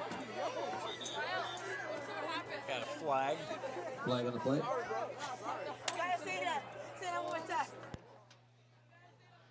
Seeing quite a few flags here so far in this half. This one's going to go against the Jaguars. Not sure what the flag was. 12 players in the field. Too many men on the field. Ah, 5-yard penalty. Retrack.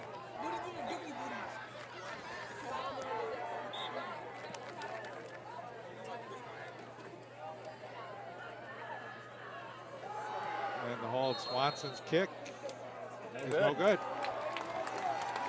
so it'll stay a 3-point ball game. We're not quite at that point yet, but it's nice when you can do that. 13-10 with an unfortunate interception right here.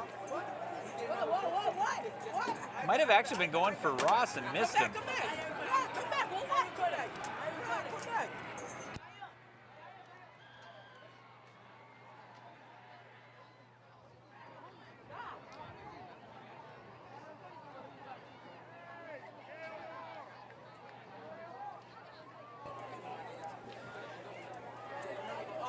So Arth with the 31-yard interception return for a touchdown.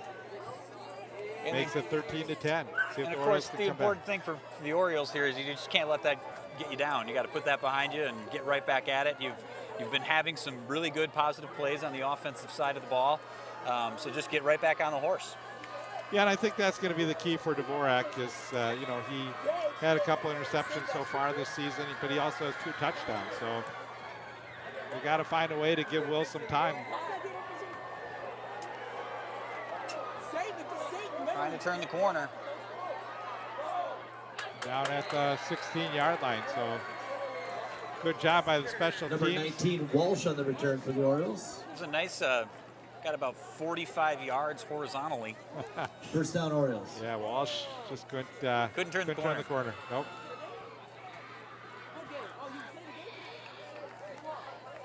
So they mark it at the 17-yard line, where Dvorak will see what he can do here after the interception.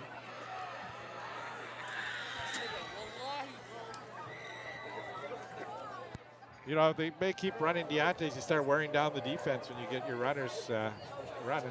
And that was a great tackle by number 77, Eric Refstall. And they've definitely went into the half and said, we got to watch this number 2, Deontay Ross here, and they're doing it. They're doing it well. They're slowing him down. Short loss in the play brings up second down. So 2nd and 12 to go. 7:30 left in the quarter.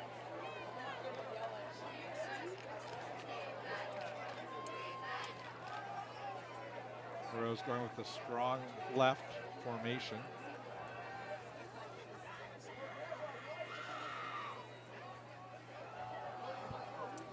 Trying to get some room for Deontay's. Number 2, Ross on the carry for the Orioles.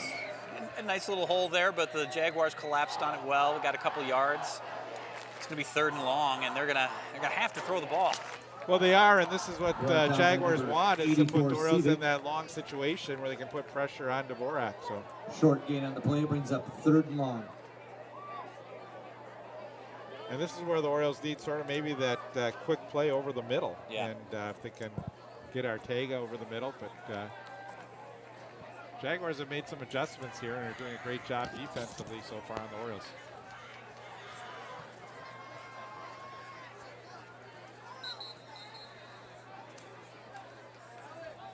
Looks like timeout called by the Orioles. St. Louis Park.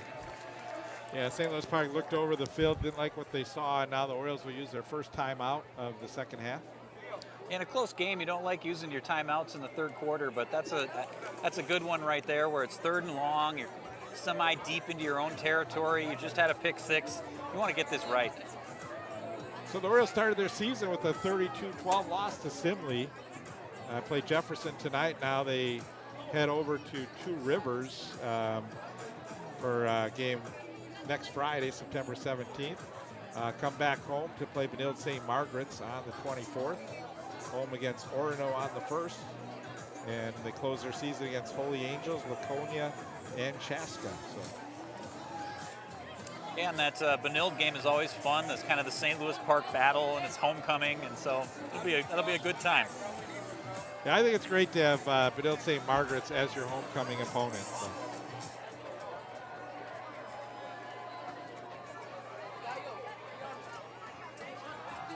There's a little room for Dvorak as he rolls right, throws, caught. First down for the Orioles.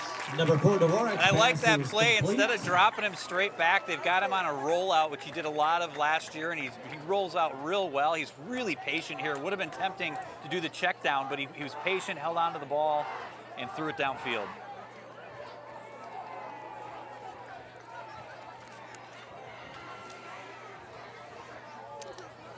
Trying to figure out who caught that ball. We don't have his number. But good catch. That builds some confidence too. Like, all right, okay, we threw the ball downfield. We can do it again. They're going to throw it again. Here's a catch on the near side. And you know, once again, there was Dvorak rolling out again to the other side. But if they can kind of keep him moving, it seems like they got a better shot.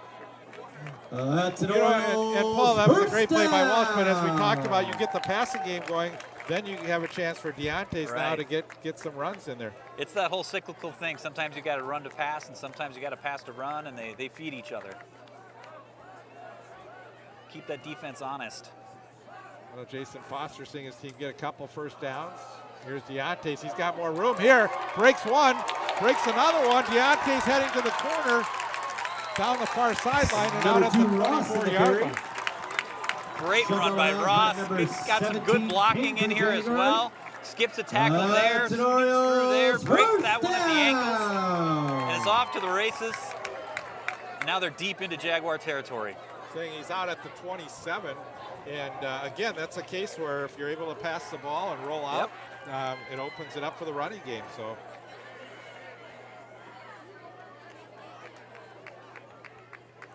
6 minutes left to play in the quarter. The Orioles on a nice drive here. high snap. High snap, and Oh, he skirts it. Yeah, Dvorak did a good job until he finally wrapped up. By Number 4, 17, Dvorak, is Danny brought down by King. number 17, King. Tackled right in front of the Jaguar faithful. No gain on the play. Brings up second Again, a down. good job by Dvorak just to get back to the line of scrimmage. So. Yeah, 2nd and 10.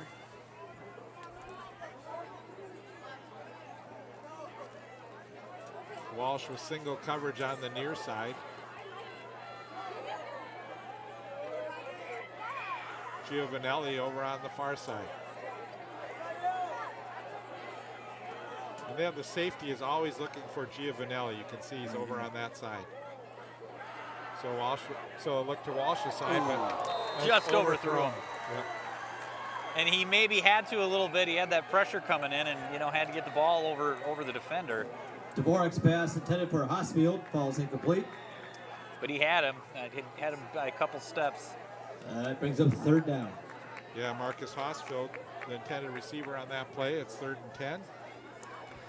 And the Jaguar secondary sure has been keying on Giovanelli all game. That's about why he's been quiet. And that's what you do when a guy's coming off of a game with 147 yards and 2 touchdowns. So the Orioles are just on the edge of field goal range. I think they probably need to get some more yardage here. 3rd down. They roll him out again. Yeah, they're going to have, this time Dvorak cuts back inside. And now they have Number 4, an Dvorak is brought down by interesting number decision to 17, make. It's King. going to bring up a 4th and 3. Short gain on the play brings up 4th down. They have a chance to go for the tie here, and I think they are going to bring in the kicking unit. I like that. I like you got this nice new kicker. He's been having a good game. We know he's got the leg, and this is a great place to see if he can get what is a somewhat clutch field goal to tie the game up with 4 minutes left in the 4 or 5 minutes left in the 3rd quarter. I like it. But I'd also like to see Will Dvorak just take that snap to the near side and get a 1st down. Dvorak to hold. Nope. Oh, that kick is low and blocked. Yeah. And that's a live ball. Field goal is no good. So the Orioles attempt to tie. We'll see if what happened here. Looks like a good hold. Yeah, he just missed it. Yeah. Almost looked like maybe he pivoted a little too far forward. And Yeah, he was too much in front of it, and it just a low kick and unfortunate end to what was a good drive, but that's okay. You brought the kicker out there, he missed one, and you just keep going at it. It's the Jaguar ball now, and if you're Park, you're just looking for a turnover on downs or something. A lot of football left to be played, and this is teeing up to be an exciting quarter and a half of football we have left. well, now the question is, where do they spot the football? So do they spot it down at the 3? I think they got to bring it back to where on the missed field goal, but we'll see. Yeah, I always thought it was the line of scrimmage on a missed field goal. Otherwise, that's a really effective punt. Right.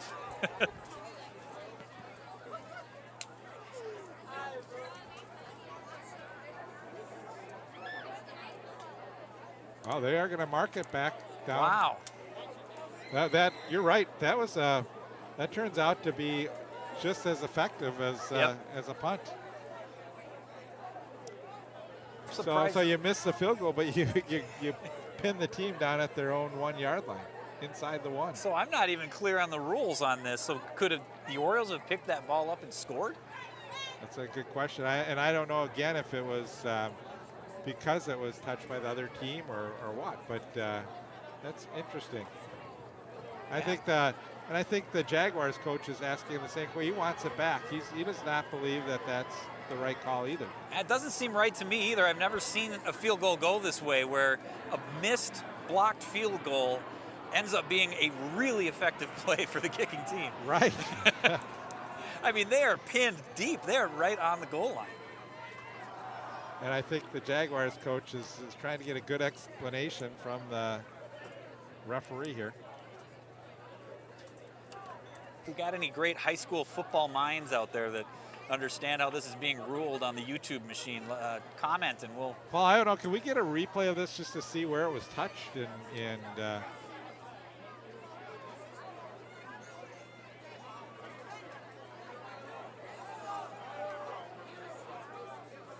Here's a replay. Well, it's just sort of...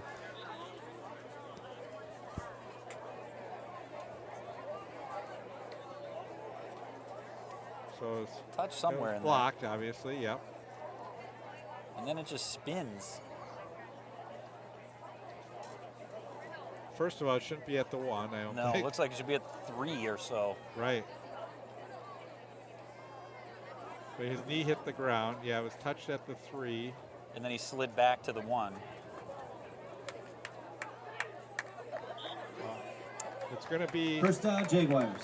Jaguars ball. Big break for the Orioles. Now see if they can do something defensively here. Bertrand in the backfield, trying to get some yards out of there, and it's stacked up right near the line of scrimmage. Orioles sideline calling for a safety, of course. And again, you know, the Jaguars just running these quick Number 11 plays, trailer on the trying to quarterback keeper. get the Orioles off balance here. No gain on the plate, second down. Look at the wide receivers. They've got, you know, single coverage. We'll see if they elect to just try and take a quick step and throw the football here. Oh, almost fumbled. Back to pass, thrown to the far side, incomplete. So this is a big down right now for the Orioles defensively. Number 11 trailers pass ball is incomplete. Third down. It's amazing what a difference field position can make. Absolutely, and what kind of plays you can call here from your deep in your own territory. Well, right now, you're not necessarily worried about the first down. You're just worried about getting even a little bit of breathing room. Yeah, and I think we could just see a run here. Yeah. We're going to throw. Back under pressure. He's thrown. And it's look complete at that. At the 20-yard line. And what a great play by Trailer. Right. Number 11 trailers pass is Habermas. complete to number 85. He was under heat like a Texas parking lot in July, not finding anybody, stays with it, doesn't throw the ball away, finds an open man, and hits him for a 20-yard gain. Yeah, Jacob Favors was sort of in no man's land in the middle, and he was watching in case the quarterback was going to run. But and now they get a nice another nice run to the 30. And that's what you got to do as a receiver in those situations. Just got to come back to the ball and find that open space. And yeah, and Robbie Traylor had a lot of pressure on him in that end zone, and he was able to continue to roll and get rid of that ball at the right time. So great play and good play by Traylor. It's that patience that impresses me. I just think sometimes at this level you'd get a little rattled and throw the ball too early. Well, and what the defense has to do here is just not be disgruntled from what happened there, because I think they got frustrated, and I think the momentum now is turned towards the Jaguars, and the defense has to really get it back together and turn that momentum back around. Right, absolutely. You can get a turnover still, just keep working. And there they went for the ball. Yep. Oh, my. A big run. Now inside Oriole territory at the 40-yard line. 24 Bertrand. Great run. Really great run. I don't mind going for the ball in that spot, but you do want to wrap up. Amos for the Orioles. First down, Jaguars. So Jaguars now in Oriole territory at the 40, and field position has just changed hands. It's just very quickly.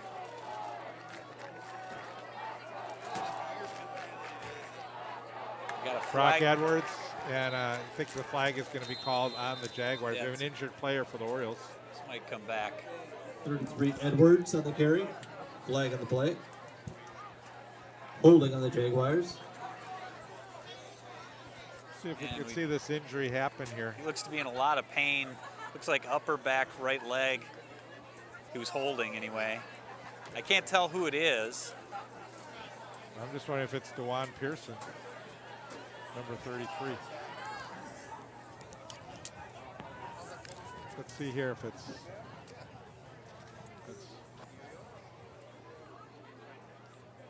Let's see what happened.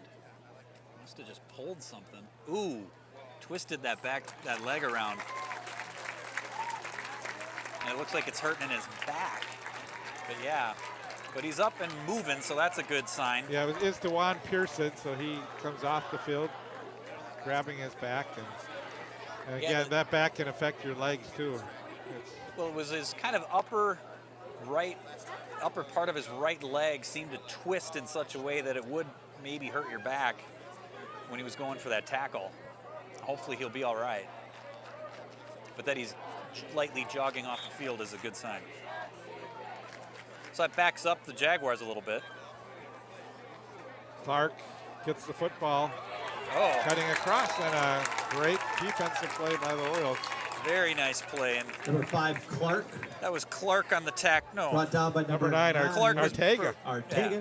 Clark was brought down by Ortega. Yeah, Artega Loss with on a the play great brings up tackle. 2nd and long. Very nice tackle. Broke right through, wrapped up, and just pulled him down to the ground. They're looking at 2nd and 25. Got to get this Oriole fan base into this. Well, Trailer Make throws some it. noise. Oh, yeah. And their Trailer just kind of missed him. He threw it to his backside, so he couldn't turn up the field right away. Moved him backwards, and that's partly what allowed him to Amos with brings up tackle 3rd right and away. on that long. one.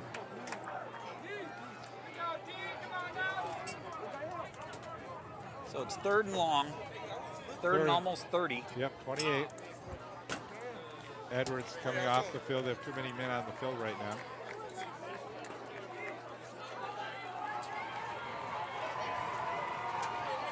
Trailer, they run a draw play. And look at that. Still short of the first down. Short of the first down, but almost back to the original line of scrimmage. Right, That takes- Bertrand. Yep. So they have it at the 45. They haven't gone into real punting formation in this game. They've done the little pooch 24 punt. Bertrand on the carry. Tripped up by number 71. I think we're going to Oxby. see it here. Trailer. 4th down. It's too close of a game for, I think, really to go for here. I think they're going to punt the football. Yep. Nice long punt, but probably going into the end zone for a touchback. 9 seconds left Number in 11 Trailer's the punt. quarter. The Orioles have the ball Sails into going the end roughly zone into for the a 4th touchback. quarter, down First by down 3. Orioles. That quarter went pretty quick, Paul. Sure did.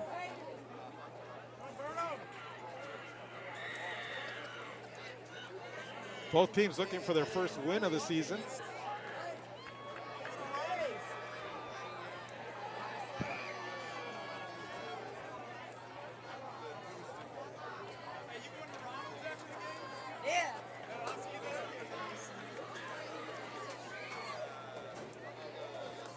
So here we go. We'll round out the quarter on this play, I imagine. Dvorak. No Ross. surprise. Another nice run. Yeah, Number 2 and Ross again, on the carry for the Orioles. you keep running Ross, a big guy, and it can wear down the Brought down by defenses. number We've seen it in the 26 NFL for when the you get some of Jaguars. those big backs. You brings us get to the Travis end of Henry. You the look third at his quarter. yards in Yep. St. Louis a lot of 10, his yards in the Bloomington fourth quarter is Jefferson when 13. he gets some of his biggest chunks of yards. So again, this is Orioles have seen Deontay's Ross have a great football game tonight, and he continues to get those big chunks of yards. So. Yeah, and so far in this game, really both teams have played pretty well. The Orioles made one big mistake on the pick 6, and that's been the difference. And I think you can take that as a word of encouragement almost. It's like the vast majority of this game we have played very, very well.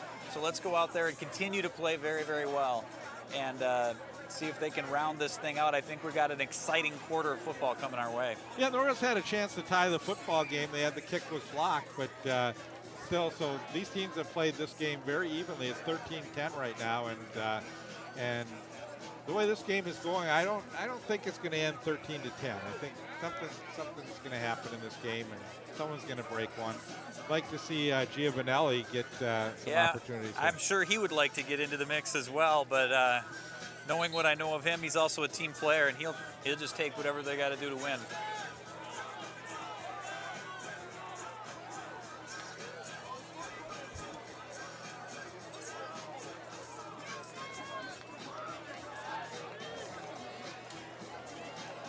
So see if the Orioles continue to roll Dvorak out more like they did in the previous drive where he was pretty effective. And off, and this one's going to go for a loss of yards. I think that was Bendixson with the carry. Can't quite tell. Yeah. 38, Bendixson on the carry. Not much there. That's what's going to bring up a third down. 7 yards to go Brought from the down by number 23-yard 38, line. Weber. Really like to convert Brings up here. third down. You know, the play that they've had open a few times has been Ortega over the middle. Yep. See if and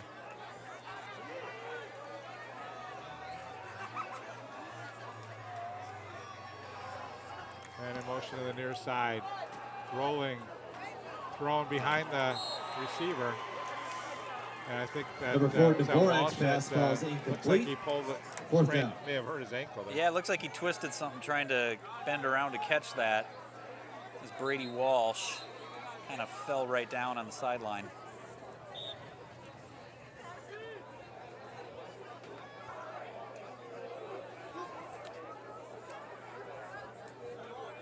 The Orioles now in a punting situation, but they're going to tend to the injured player, I think, for a minute here.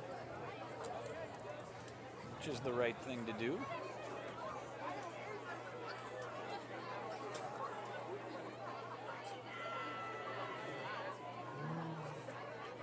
There's the Jaguars schedule. They have Apple Valley up next on the 17th of September. That is their home game for them. They head out to Armstrong, and they also face a Waconia team on the 1st of October, South St. Paul on the 8th, Hastings, and goes off against Chanhassen, a couple home games there. A couple home games, but a couple tough games. They are.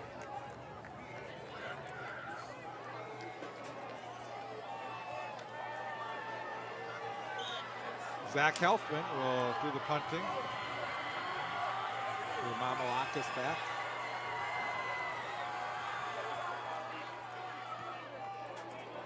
That's a nice punt. A very nice punt. Fair catch at the 36-yard line. Orioles special teams has been good in this game. They've got Helfman's good punt long is kicks. fair They're caught. good punts. First down, Jaguars. Yeah, and even the one blocked field goal they had turned into quite the punt.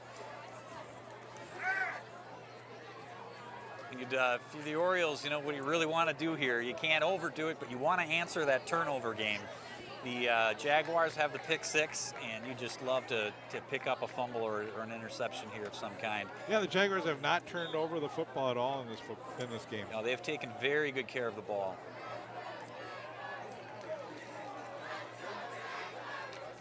Also, we haven't seen too many players cramping up here in this warmer temperature, 78 degrees tonight. Sure is nice night out. There's Big hole. Yeah, big hole for Bertrand across the 40 to the 41. And 24, Bertrand on the carry. this is where Brought down by number you got to 3, Kemp. keep your Flag composure. at the I plate. think Orioles may have gotten an unsportsmanlike conduct penalty. And the Orioles cannot afford to give the Jaguars an opportunity to get in the end zone, because that would make it a 2-score game. So. Yep. That's absolutely right, Bruce. You got to keep your composure here. Been a couple frustrations this half, but you can't let those get to you. You're still playing good ball. It's 13-10. Stay in it. Keep your head in it. See if they're gonna. Yep, they're gonna. Oh my. Go against the Orioles, big 15-yarder.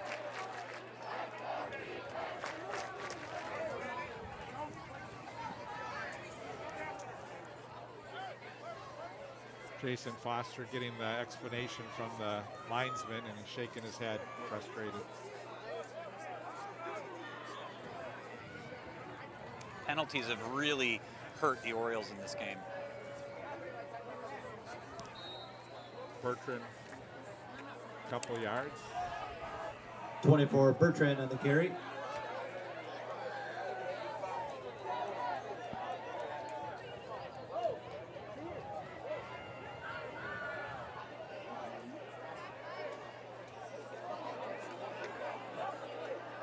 Second down, 8 yards to go. Bertrand will get it again.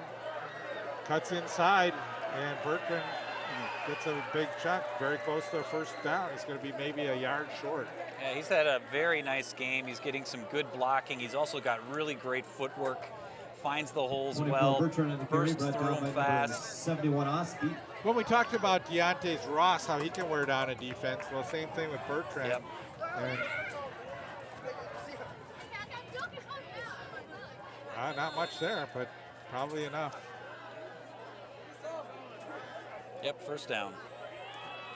So the Jaguars are driving. Trailer on the quarterback keeper. First down, Jaguars.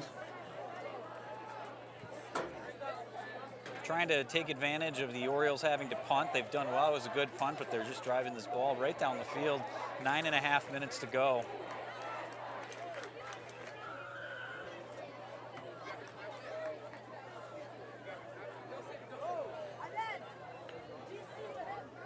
Quick pass, caught. That's Austin Krupp. Nice tackle and wrap up right there Number to 11, Trailer. minimize any kind of gain he could get. Pass complete to number 1. Yeah, just a real quick pass, and Krupp does a good job to get a few extra yards along the sideline. Brings up Hard to, second he's down. a big guy, hard He to is. bring down as well. He's a senior for the Jaguars. And there's Bertrand. And you can see now the Orioles defense looks like it's tiring a little bit. Yep, we got somebody down. Yeah, someone holding his left leg. And it just looks like the Orioles have had the wind taken out of their sails. Got to somehow find that energy and get back into this. Yeah, that was Thomas Moot. Just went down on his own. He wasn't even touched and seemed to hurt his leg. And wondering if this is, you can only hope it's a cramp. Yeah, which is what it looks like the way they're holding his leg.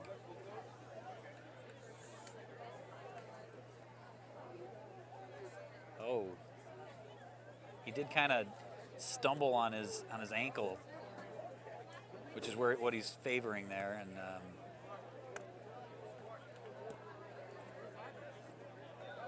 just a twist of an ankle can really set you back weeks sometimes. Yeah, especially if you get that high ankle sprain. But let's see what happens now. They're going to get him up. He's putting a little bit of weight on it, but not much. And he's had a good game defensively for him. They're going to miss Thomas here. Yeah, you hate to see that from anyone. And early in the season, hopefully get some pressure on it.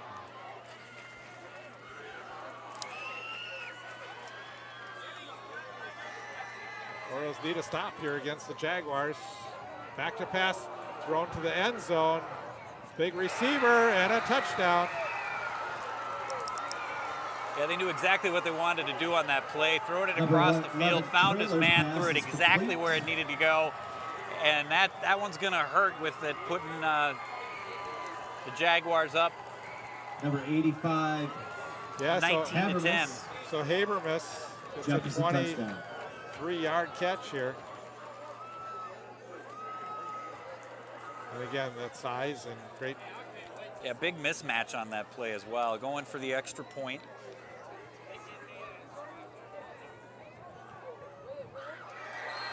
And it's good. So the Orioles have got some work to do. All is not lost. 9 minutes is a lot of time. You're down 10. Point is good. Somebody's got to energize this football team and get them focused and believe they can win the game. And they just got to start playing as they have been up until this point. That's right, Paul. And they cannot get the penalties. You know, they've got to be smart when they play, and they can't get these 10-yard penalties that makes it, you know, 1st and 20. They've been able to get the 5, 6, 7 yards on a lot of their runs, so if they can avoid those penalties, they probably would possibly have another score in this game.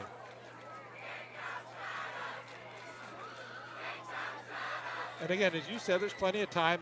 No need for them to have to just change their game plan and put the ball up in there right away. So. Right. Oh, my bad. Deontay Ross looks pretty rested and fired up, and I'd keep giving the ball to him, seeing what he can do, and I like when they got Dvorak rolling out.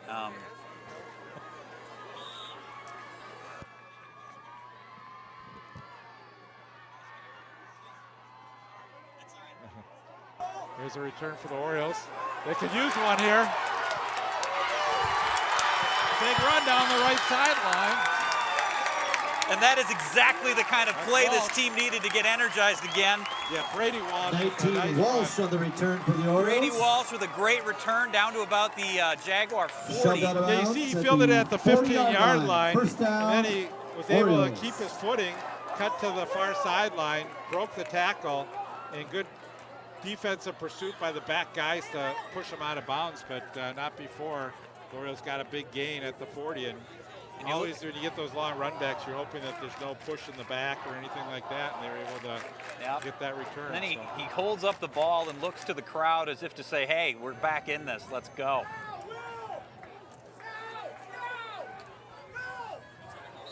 They're trying to.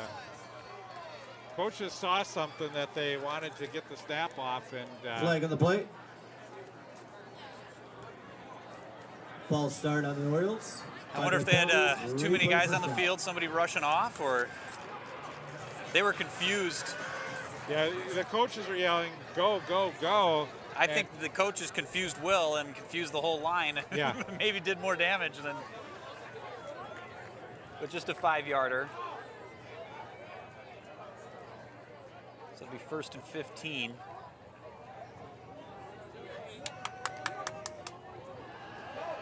Will back to pass, and he gets taken down. The number 49, he's been having an unbelievable. He's so fast. They're going to start having to charge him rent for all the times he's been spending on the Orioles side of the ball. Yeah, that's Cobold, and he's been just the all over the field. 2nd and long.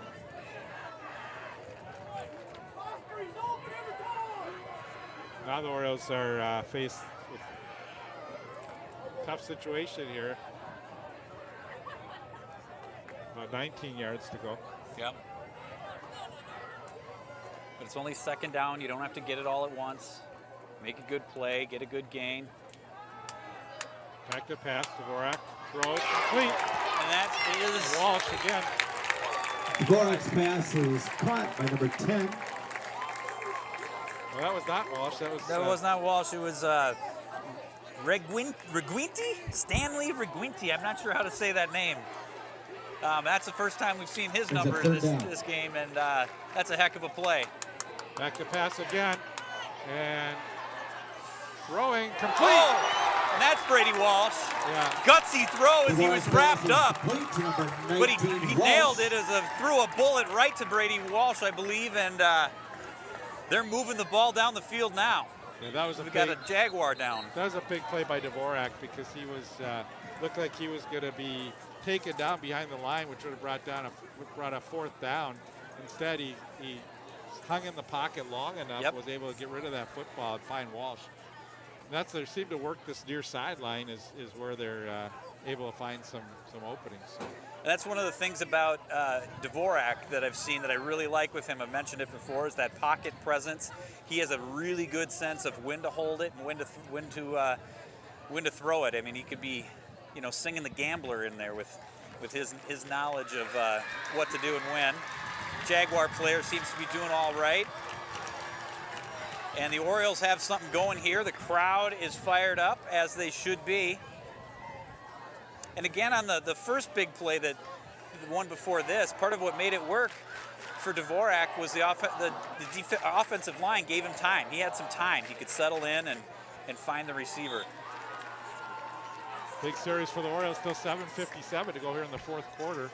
Orioles need a score here. And Deontay's cuts back. Number out 2, to the Ross on the carry. 16-yard line. Brought down by number 84. Tackle made by Sebig. Second down. This will be second down and 6, another one of those good 4-yard runs by Deontay Ross.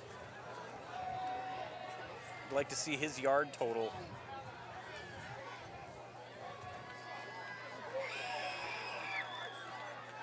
Dvorak back to pass under pressure, throws quick. Nice to their catch. sideline, it's caught. Walsh again. That was Brady Walsh Number again. 4, Dvorak's Really pass is good complete. footwork. Number 19, Kind of doing Walsh. the old Chris Carter It's an thing. Orioles first down. Didn't need both feet, but keeping both feet in bounds. It's first down. Ball on the 17-yard line. And the give to Ross. Sure would like to see him get into the end zone today. Number 2, Ross on the carry.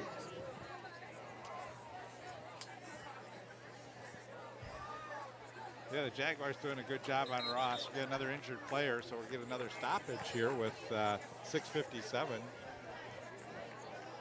to go.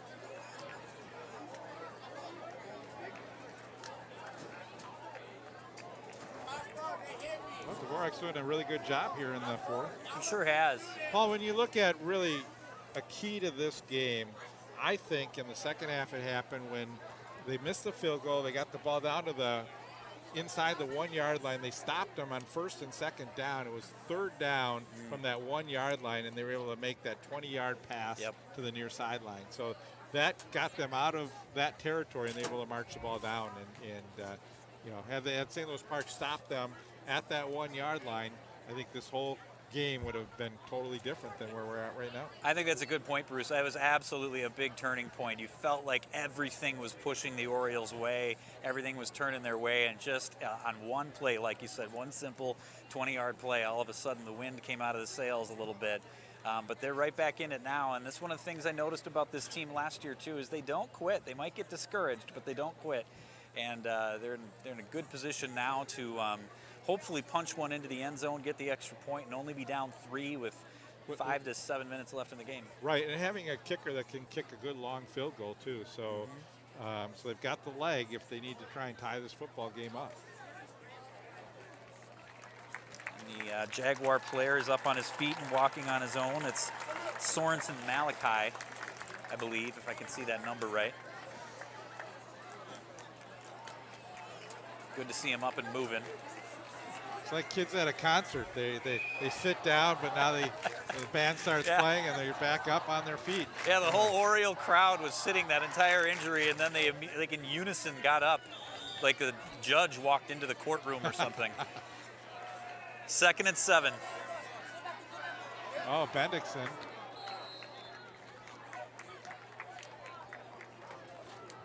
That was a good opening. He got a good head of steam in there. And yeah.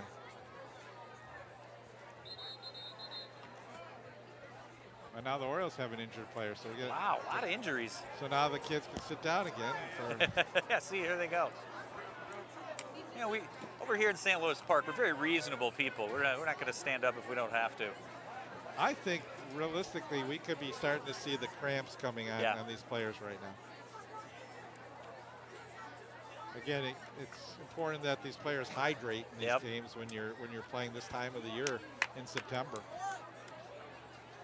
Yeah, that is the key, and we've had a lot of these cramping injuries just in the last few minutes on both sides. Come on, Paul, take a drink of your water right now. I'm worried about you over here. I'm fine. Mine's almost empty.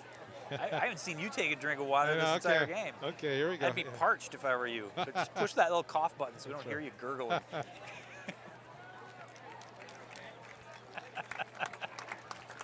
I drink quietly. And he is up and on cue, as are the Oriole fans, ready to see a touchdown. That's what they're looking for. That's what they want right here. And I would love to see it go to Deontay Ross, but I don't think he's on the field. 3rd down, 4 yards to go. Rolling. He's in trouble. He's got to get rid of it. Yeah, and that was a case where I would have liked to see him just throw it away, but Number 4, Dvorak, is brought down by number 33, Here's an interesting Edwards. call here. Do you take the field goal, 4th down. go for the field goal, make it a one-score game, or, yep, and they are going to do that. I think you have to. You got to go with whatever the highest percentage score here is, which I think is the field goal. Because you're down to 6 minutes. You want to make this a one-possession ball game one way or another.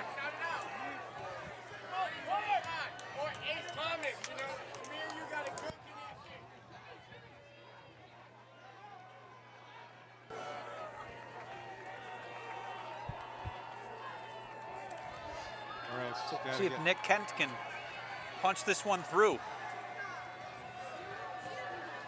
Dvorak to hold. Kick is up. And it's good.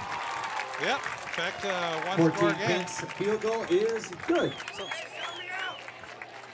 And that's okay. You really wanted that touchdown right there, but you're going to need a touchdown and a field goal to tie this game anyway. And take those points, make it a one-possession game, and now it's time to play some big D. And the offense did a nice job giving the defense a little rest there for those who aren't playing both sides.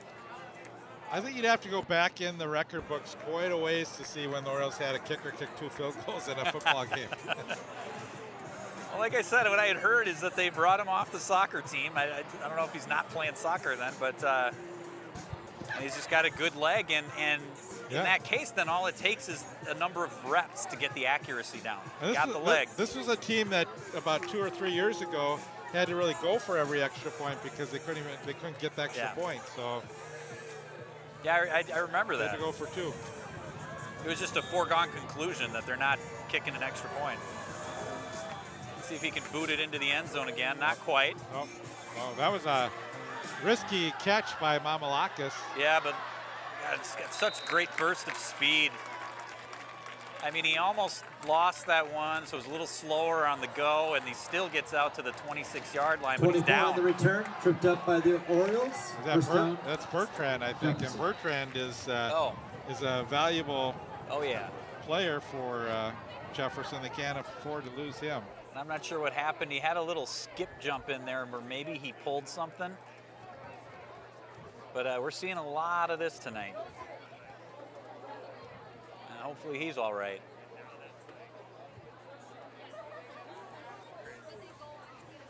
Again, the way they stretching the leg, it could be another cramp. So. Yeah, I didn't really see much otherwise, except for that little skip right there. He could have pulled something there, but it also, the way kids have been cramping tonight, that's kind of what you default to. It doesn't feel as hot out here, so it's we've done games when it's been a lot warmer than this, and temperature, even though it says about 73 right now, it just feels like it's not a warm 73. So, but when you're wearing the pads and you're playing whatever, they used to have, like, when it got warm, they used to, like, take the players to the side and have a break and have a hydration break for all the players. I don't think they felt like they needed to do that in a game like this because it hasn't felt that warm, and the sun wasn't really beating on the players. No, it wasn't that warm. I don't think it was warm enough to maybe warrant that.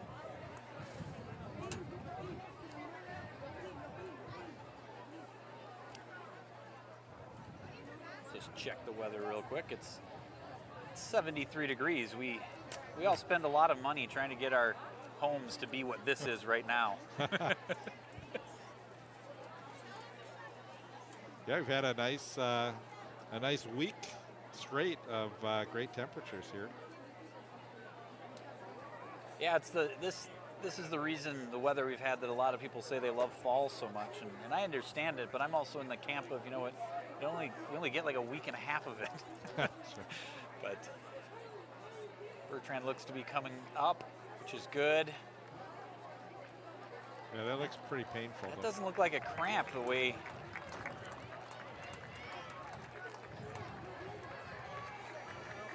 Yeah, I don't know. It could be a cramp. It's the Yeah. But if it is, those are so painful. And so that's a big loss for the Jaguars. Yeah, we'll see if they bring Brock Edwards in as their running back. Number 33, I think he'll be replacing Bertrand.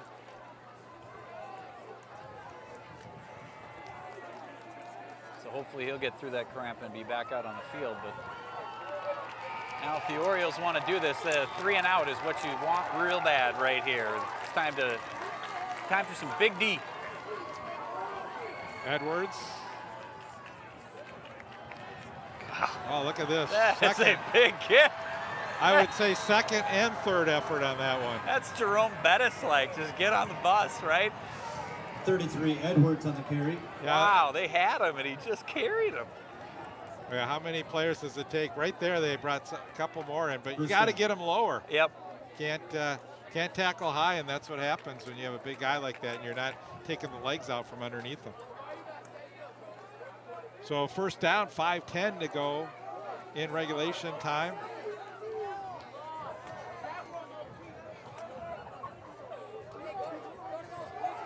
And again, they're just going to go right back to Edwards. 33, Edwards on the carry. Edwards is getting up a little bit slow right now.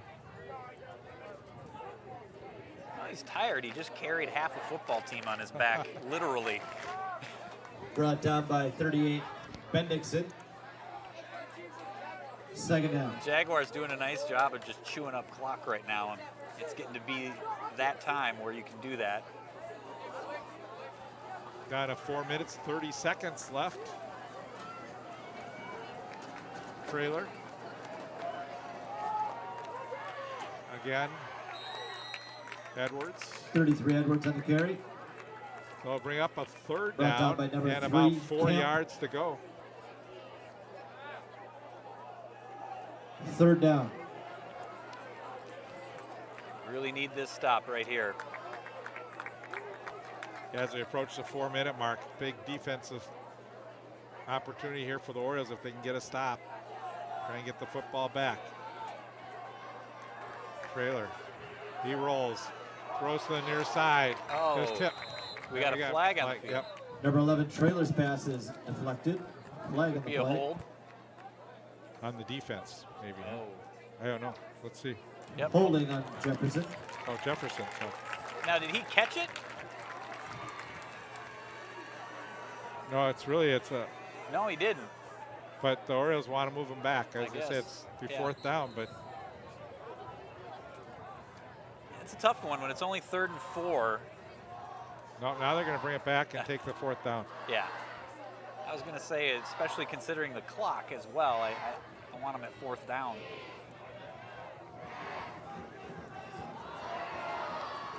Because if you give them a second, 3rd down, even though they're backed up, they could chew a whole other minute off the clock. You know what I'm saying? So I like this. Should make it 4th and 4.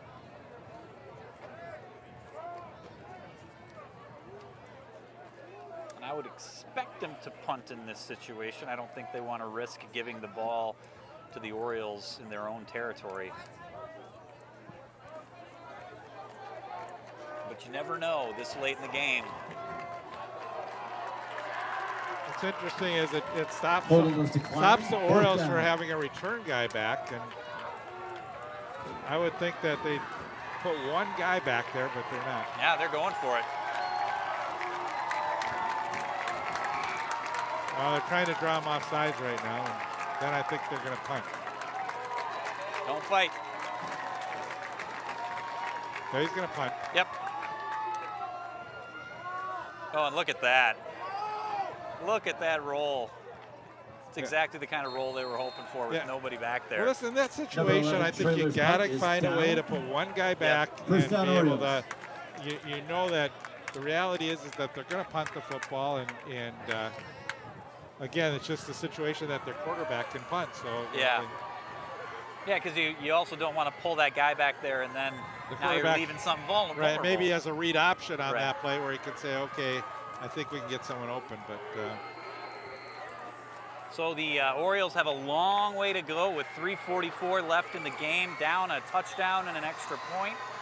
yeah, and I think you can still have time to run the football here on a few plays. You get a first down, stop the clock, and They've got 2 timeouts left because they took that one in the third quarter, which was not a bad timeout to take. And yeah, so the Jags will take a Timeout timeout. Jefferson.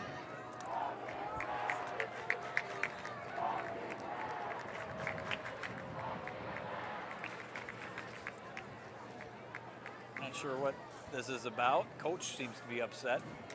Yeah, Tim Carlson over on the other sideline.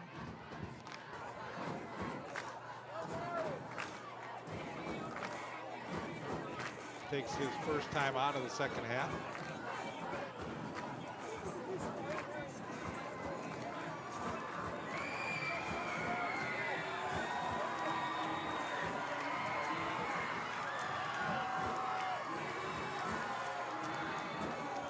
Well, all you can ask is for a shot, right? Yep, and they've got a shot. Here it comes. This is why you play the games. This is what you dream about in the schoolyard. Dvorak, he throws. Nice throw. Complete. Out to the 23-yard line. Number 4, Dvorak's pass is complete to number 17. A little shy of the first down. Osfield brings up second down. It's one of those situations where they don't need to necessarily hurry up, but they also can't dawdle. And they give it to Ross. Number 2, And he Ross gets that on the first carry. down. So Tripped now up the on the Orioles play. can, And number 1. with the clock to stop, they can get organized. That's an here. Orioles first down.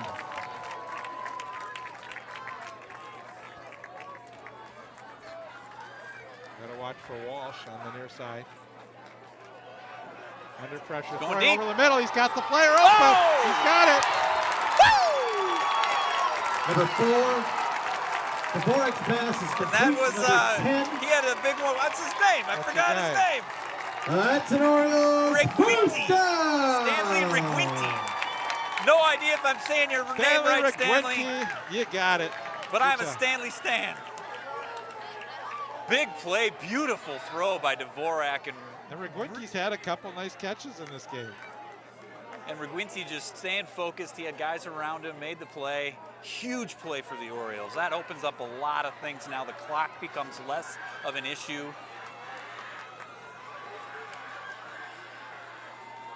Back Stay to composed. Got room to Good run. eyes. And Dvorak takes it out of bounds. That was a Number great 4, move by Dvorak, the Dvorak. quarterback He saw the keeper, space and runs just out of went bounds. for it. Didn't hesitate. He just jumped on it. So quickly, the Orioles moving Gain of downfield 8 on the play. at the Brings up second down. 27-yard line, second down. 3 yards to go for a first down.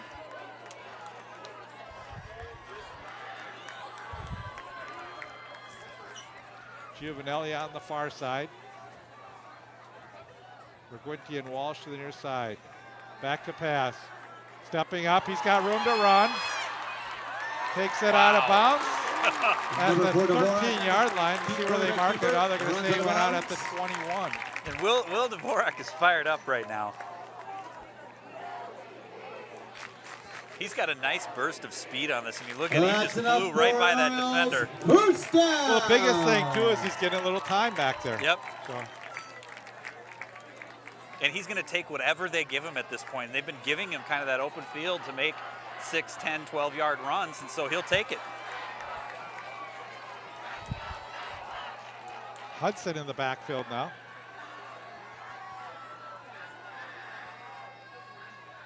Walsh in motion to the far side. This is keeper Dvorak. Number 4, Dvorak on the Yep. quarterback keeper. Gets close to the 15-yard line. Nice Still plenty of design time. Gain of 5 on the play.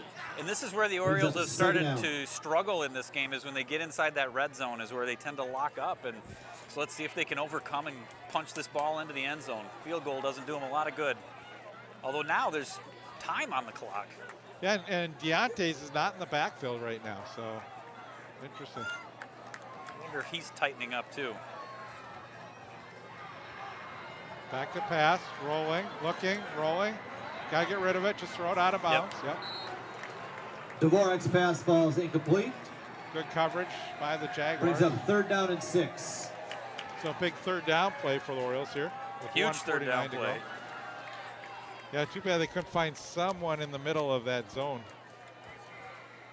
So they really got to convert this one. Orioles may take a timeout just to get a good play call here. Well, Jefferson. Timeout Jefferson. I think that could benefit both teams here. Yeah, kind of calm down a little bit, make sure we do it right. Although the Orioles have all that energy going, but they do have to get this one right. And it's interesting to me that Ross has been on the sidelines, but I also wonder if they're bringing in some more blocking running backs for this series. They really wanted to move the ball down the field.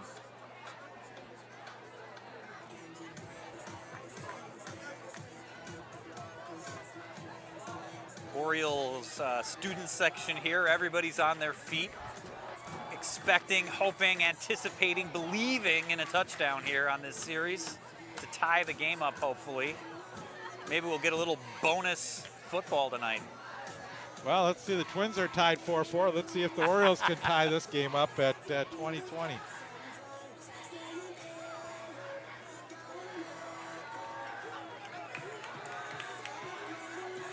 This is what Friday Night Lights is all about, Bruce. It 1:49 left. It is, and the Orioles trying to overcome a 10-point deficit. They got Yep. the field goal. Now they're looking for the touchdown. See if they can get in the end zone. Hudson in the backfield, along with Dvorak.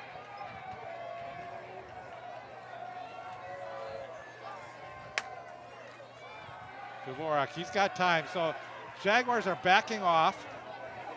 They're giving Dvorak the time to throw. Now he runs, trying to get to that first down marker, and he does. Dvorak on the quarterback keeper. Boy, that was all effort by Will Dvorak. Yeah, and this is where you really see his strength. He's just got a That's enough for power runner. Orioles. First down. He gets the first down. He just kind of cuts back and carries him to get that all-important first down. So what the Jaguars did was they went more of a prevent defense. Yep. They went sort of in a dime package, and Dvorak was able to get through and get that first down, but great effort there. Orioles have a lot of different plays they can call now. They can go back to the run game. And they do.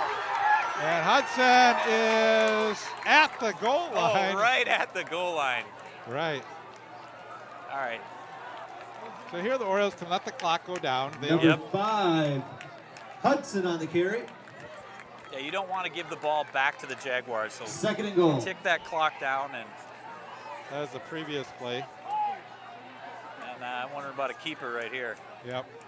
Looks like he's in. Come on, give it to him. Yes, Dvorak.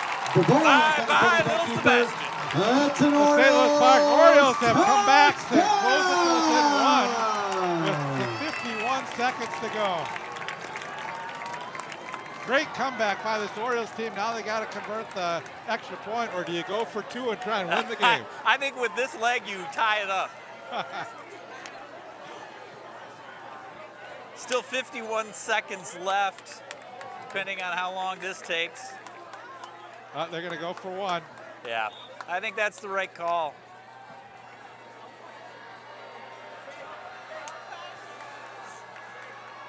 Could he fake it? He's got it. You got it. Tie ball game. Next extra point is Good comeback by the good. Orioles. The fans are elated. What a great comeback by this Oriole team. Still 51 seconds to go for the Jaguars. They have one timeout left. And Dvorak really showed some leadership on that drive. Just he was going to take and exploit whatever it was that the Jaguars would give him. He almost single-handedly drove that ball down once they got into Jaguar territory. Showed his strength, great leadership, good vision, made good decisions, got rid of the ball when he needed to. Excellent drive by the Orioles. And here we are, 51 seconds left. Credit to all the tied up. players on executing, and a great job by the coaching staff and Jason Foster get his team to be able to keep their heads up when they were down by 10 points and get back in this football game. Yep. So now they got to play some defense, though. 51 seconds is, it's a lot of times it's kind of an explosive offense here. They've been able to get some big plays, especially on the ground, and with the clock stopping on first downs. Orioles have to be careful and play some big D. Well, here's where it's so important to have a kicker who can kick the ball downfield, but we've seen some returns. I think the Orioles would love to see him kick it in the end zone and get that ball. The Jaguars are a really athletic team. You can see they just have a good athleticism. That's a good kick. And that's going to do it. He scored a goal. He hit it in the soccer net. That should be 1 point. That's right. He is a soccer kicker, right? Nick Seals out of the back of the end zone Nick for a Kent with touchdown. a great ball game today. First down, Jefferson. Kicked a couple field goals, made some extra points, and he's been drilling the ball deep on every kickoff. And that's good that he did that there, because I can't remember exactly, but it seems like on just about every kickoff that's been returned, the Jaguars have gotten it out to the 25, 30, 40-yard line. Here's where the Jaguars got to be careful, too. They can't afford a turnover here. Right. The Orioles have all the momentum, but we've seen the Jaguars with some big play receivers, and watch for Habermas, number 85. They go his way. Pressure, almost. He avoids it. Underneath. Number 11 Trailers pass is complete to number 34. Mamalakis. Brought down by number 38, Bendixson. The Jaguars are going to have to hurry up here. Right, the Orioles holding him down on the ground a little bit, hoping that they can get time off the clock. Orioles need to play more of a prevent defense right now. Time to throw, thrown short.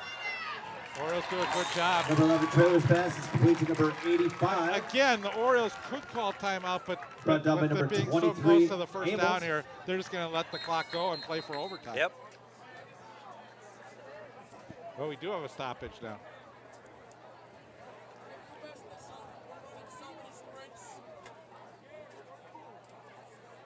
Timeout, Jefferson. Jefferson calls a timeout.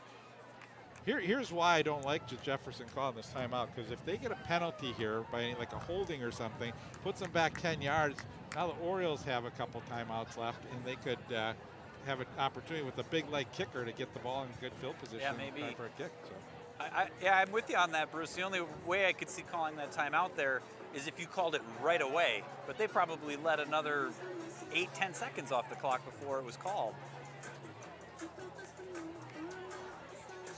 So it's 3rd and 2.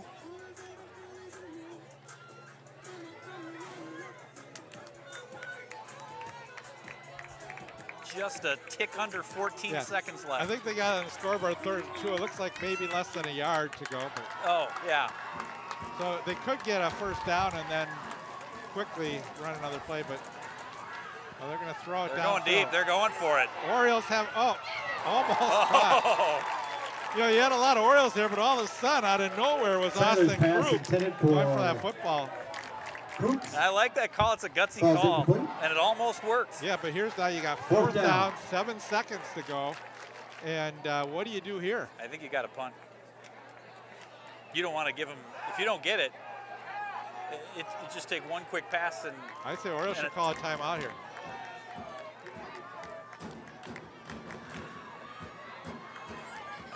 Yeah, they're stepping back for punt. Yeah. Here you go on the return. Okay, you got 1 second. Oh, the clock went down. And so overtime we go. All right, first overtime of the year. We got a little scruffle going.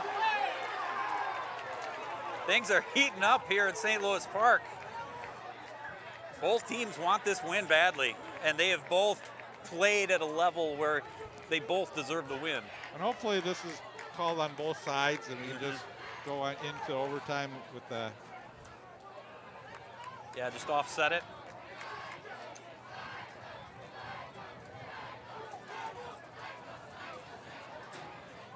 So settle in, everybody. We are going to overtime. We get bonus football. We call it free football. Yeah, this is exciting. It's been a fun night here, and Sure has. great temperature. Game's about 2.5 hours long. Now, me being new to all this, I don't even know what the high school overtime rules are. Well, I think they I think they will take the ball at like the 35. I don't know if it's a 35 or 25 yard line, and each team will have an opportunity. Gotcha. So it's like college rules.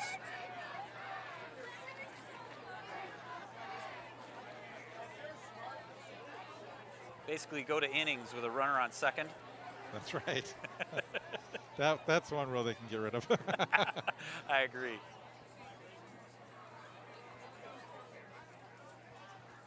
So the referees here really taking their time trying to figure out what they want to do on this. I'm not even sure what happened.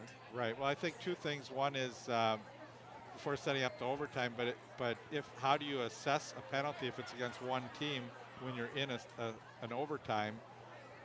So that's going to be, and then also if it is on one team, could you give the other team an extra play at the end of the game? You know, I don't know if they can do that. Yeah, probably not, especially. It happened after the whistle. So. Yeah. Yeah, it was after the play was dead. That's why they're kind of making their own problem here. They're in control of the game. They can call it all they want. Well, we've seen some interesting calls in this game. Sure We saw that blocked field goal roll down to the inside the 1 yard line, and they spotted it inside the 1 yard line when you'd think it would go back to where the kick was missed from. But and I don't. If that's the rule, it's a strange rule. I honestly think maybe the refs got that one wrong. But even so, it ended up not mattering because I think it was that drive that the Jaguars drove it down and scored a touchdown, so they got out of it. Right. So you got the referee and linesman over on this side talking to Coach Foster, and then you've got the two linesmen over on the other side talking to Coach Carlson. So. And it may be the overtime situation that is what's taking, it is the delay here, and they want to make sure the coaches understand how they're going to rule this.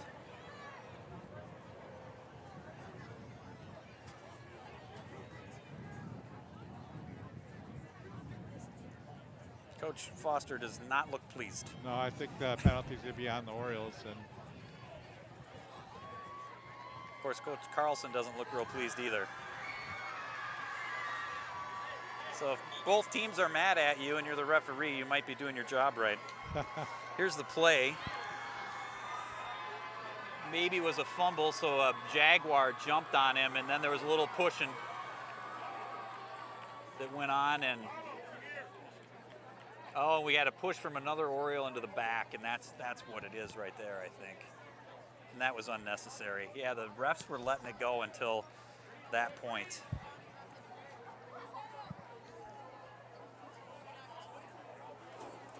Yeah, it's the second penalty like that the Orioles have had, unsportsmanlike. So I believe that was Darrell Kemp the third that they're going to call something on. Just as things were settling down, he pushed the Jaguar player in the back, and the ref had no choice but to throw a flag. So they're going to give him a penalty kick? Just kidding. I'm not sure. I mean, if the ball goes on the 35-yard line, if it's a 10-yard penalty, do you just put it on the 25? Well, and the question is, does it happen after regulation? Do they call it? Do they not call? I don't know what they're. We'll see here. I think that it will get assessed.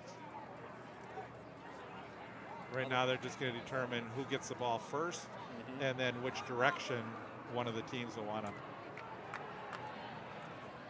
go. So. Been a heck of a night of football. It has been.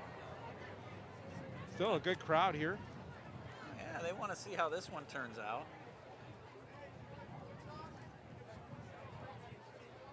And I know people don't like moral victories, but after, 4 full quarters, I think both teams can go home feeling pretty good about how they played tonight. Everybody stuck with it, played tough, never gave up. Yeah, and I think Coach Foster has to be very pleased with the performance of his team to come back. I think the Orioles have got some work to do in the secondary and at on the defensive line. It's where we seen a lot of big plays by the Jaguars. But on the offensive side, I think they have a lot of potential. They got a lot of weapons, it looks like.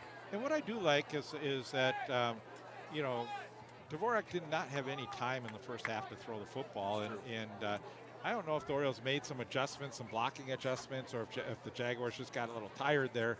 But Dvorak seemed to have a little time to roll out, throw the football, and And when he has that time, he's a very good quarterback, and he makes some good reads and good throws. And Yep.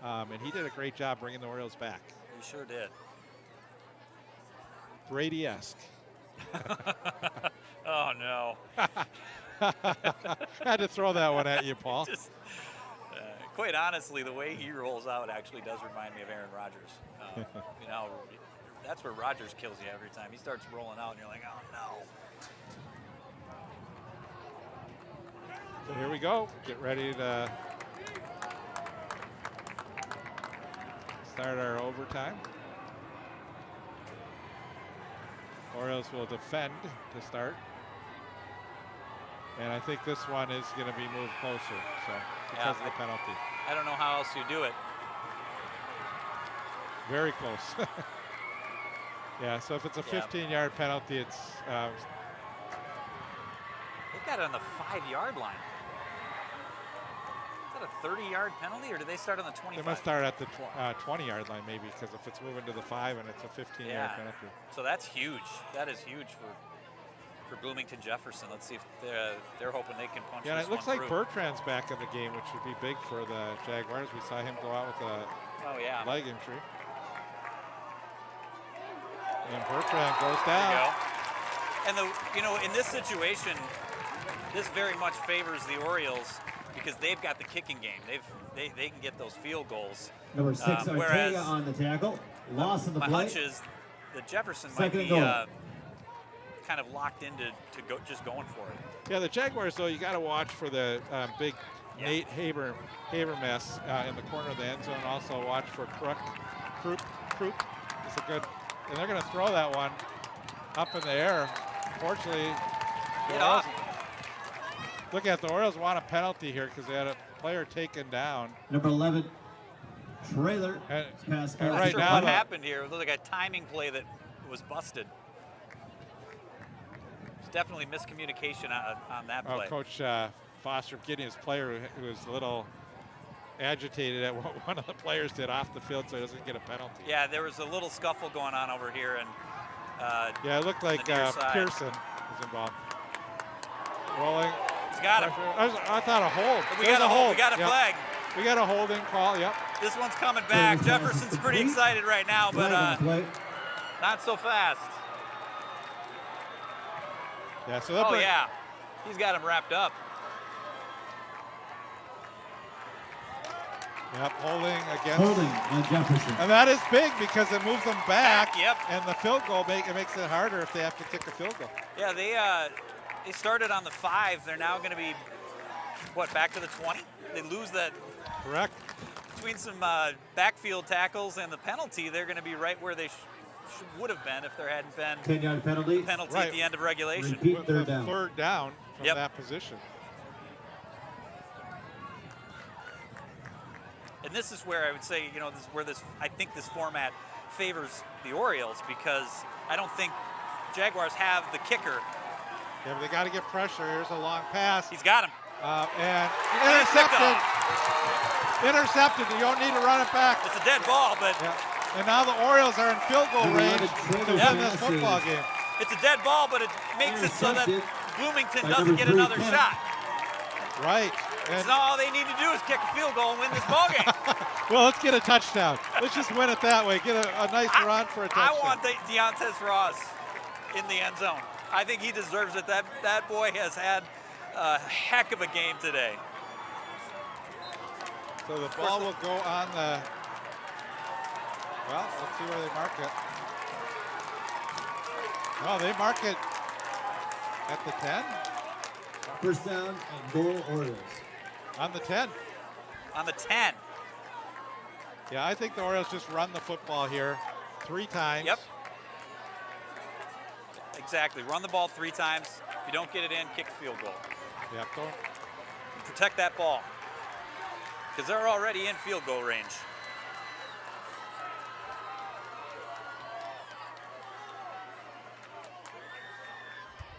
So Deontay Ross.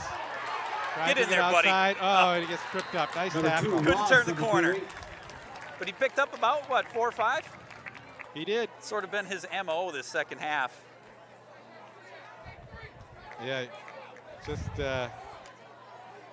tripped up nicely.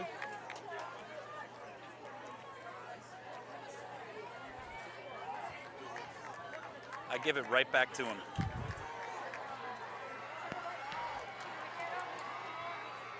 Handoff. Deontay's pushing his way. It looks like he's in! in! Bye-bye, little Sebastian! Deontay Ross with the game-winning touchdown! Deontay Ross breaks through, and the Orioles come back from a 10-point deficit, win this football game 26-20. What a great effort by this Orioles team. What an incredible effort. I mean, there's so many people that were so clutch in this game. You had Will Dvorak on that last drive toward the end of regulation. Deontay Ross was carrying them most of the game offensively. And their kicker, Nick Kent, was solid tonight with lots of deep kickoffs, made a couple field goals, made the extra points, and that really is the difference when you think about it. And I think when you look at this game, the players right now are thinking about Braden Weiss.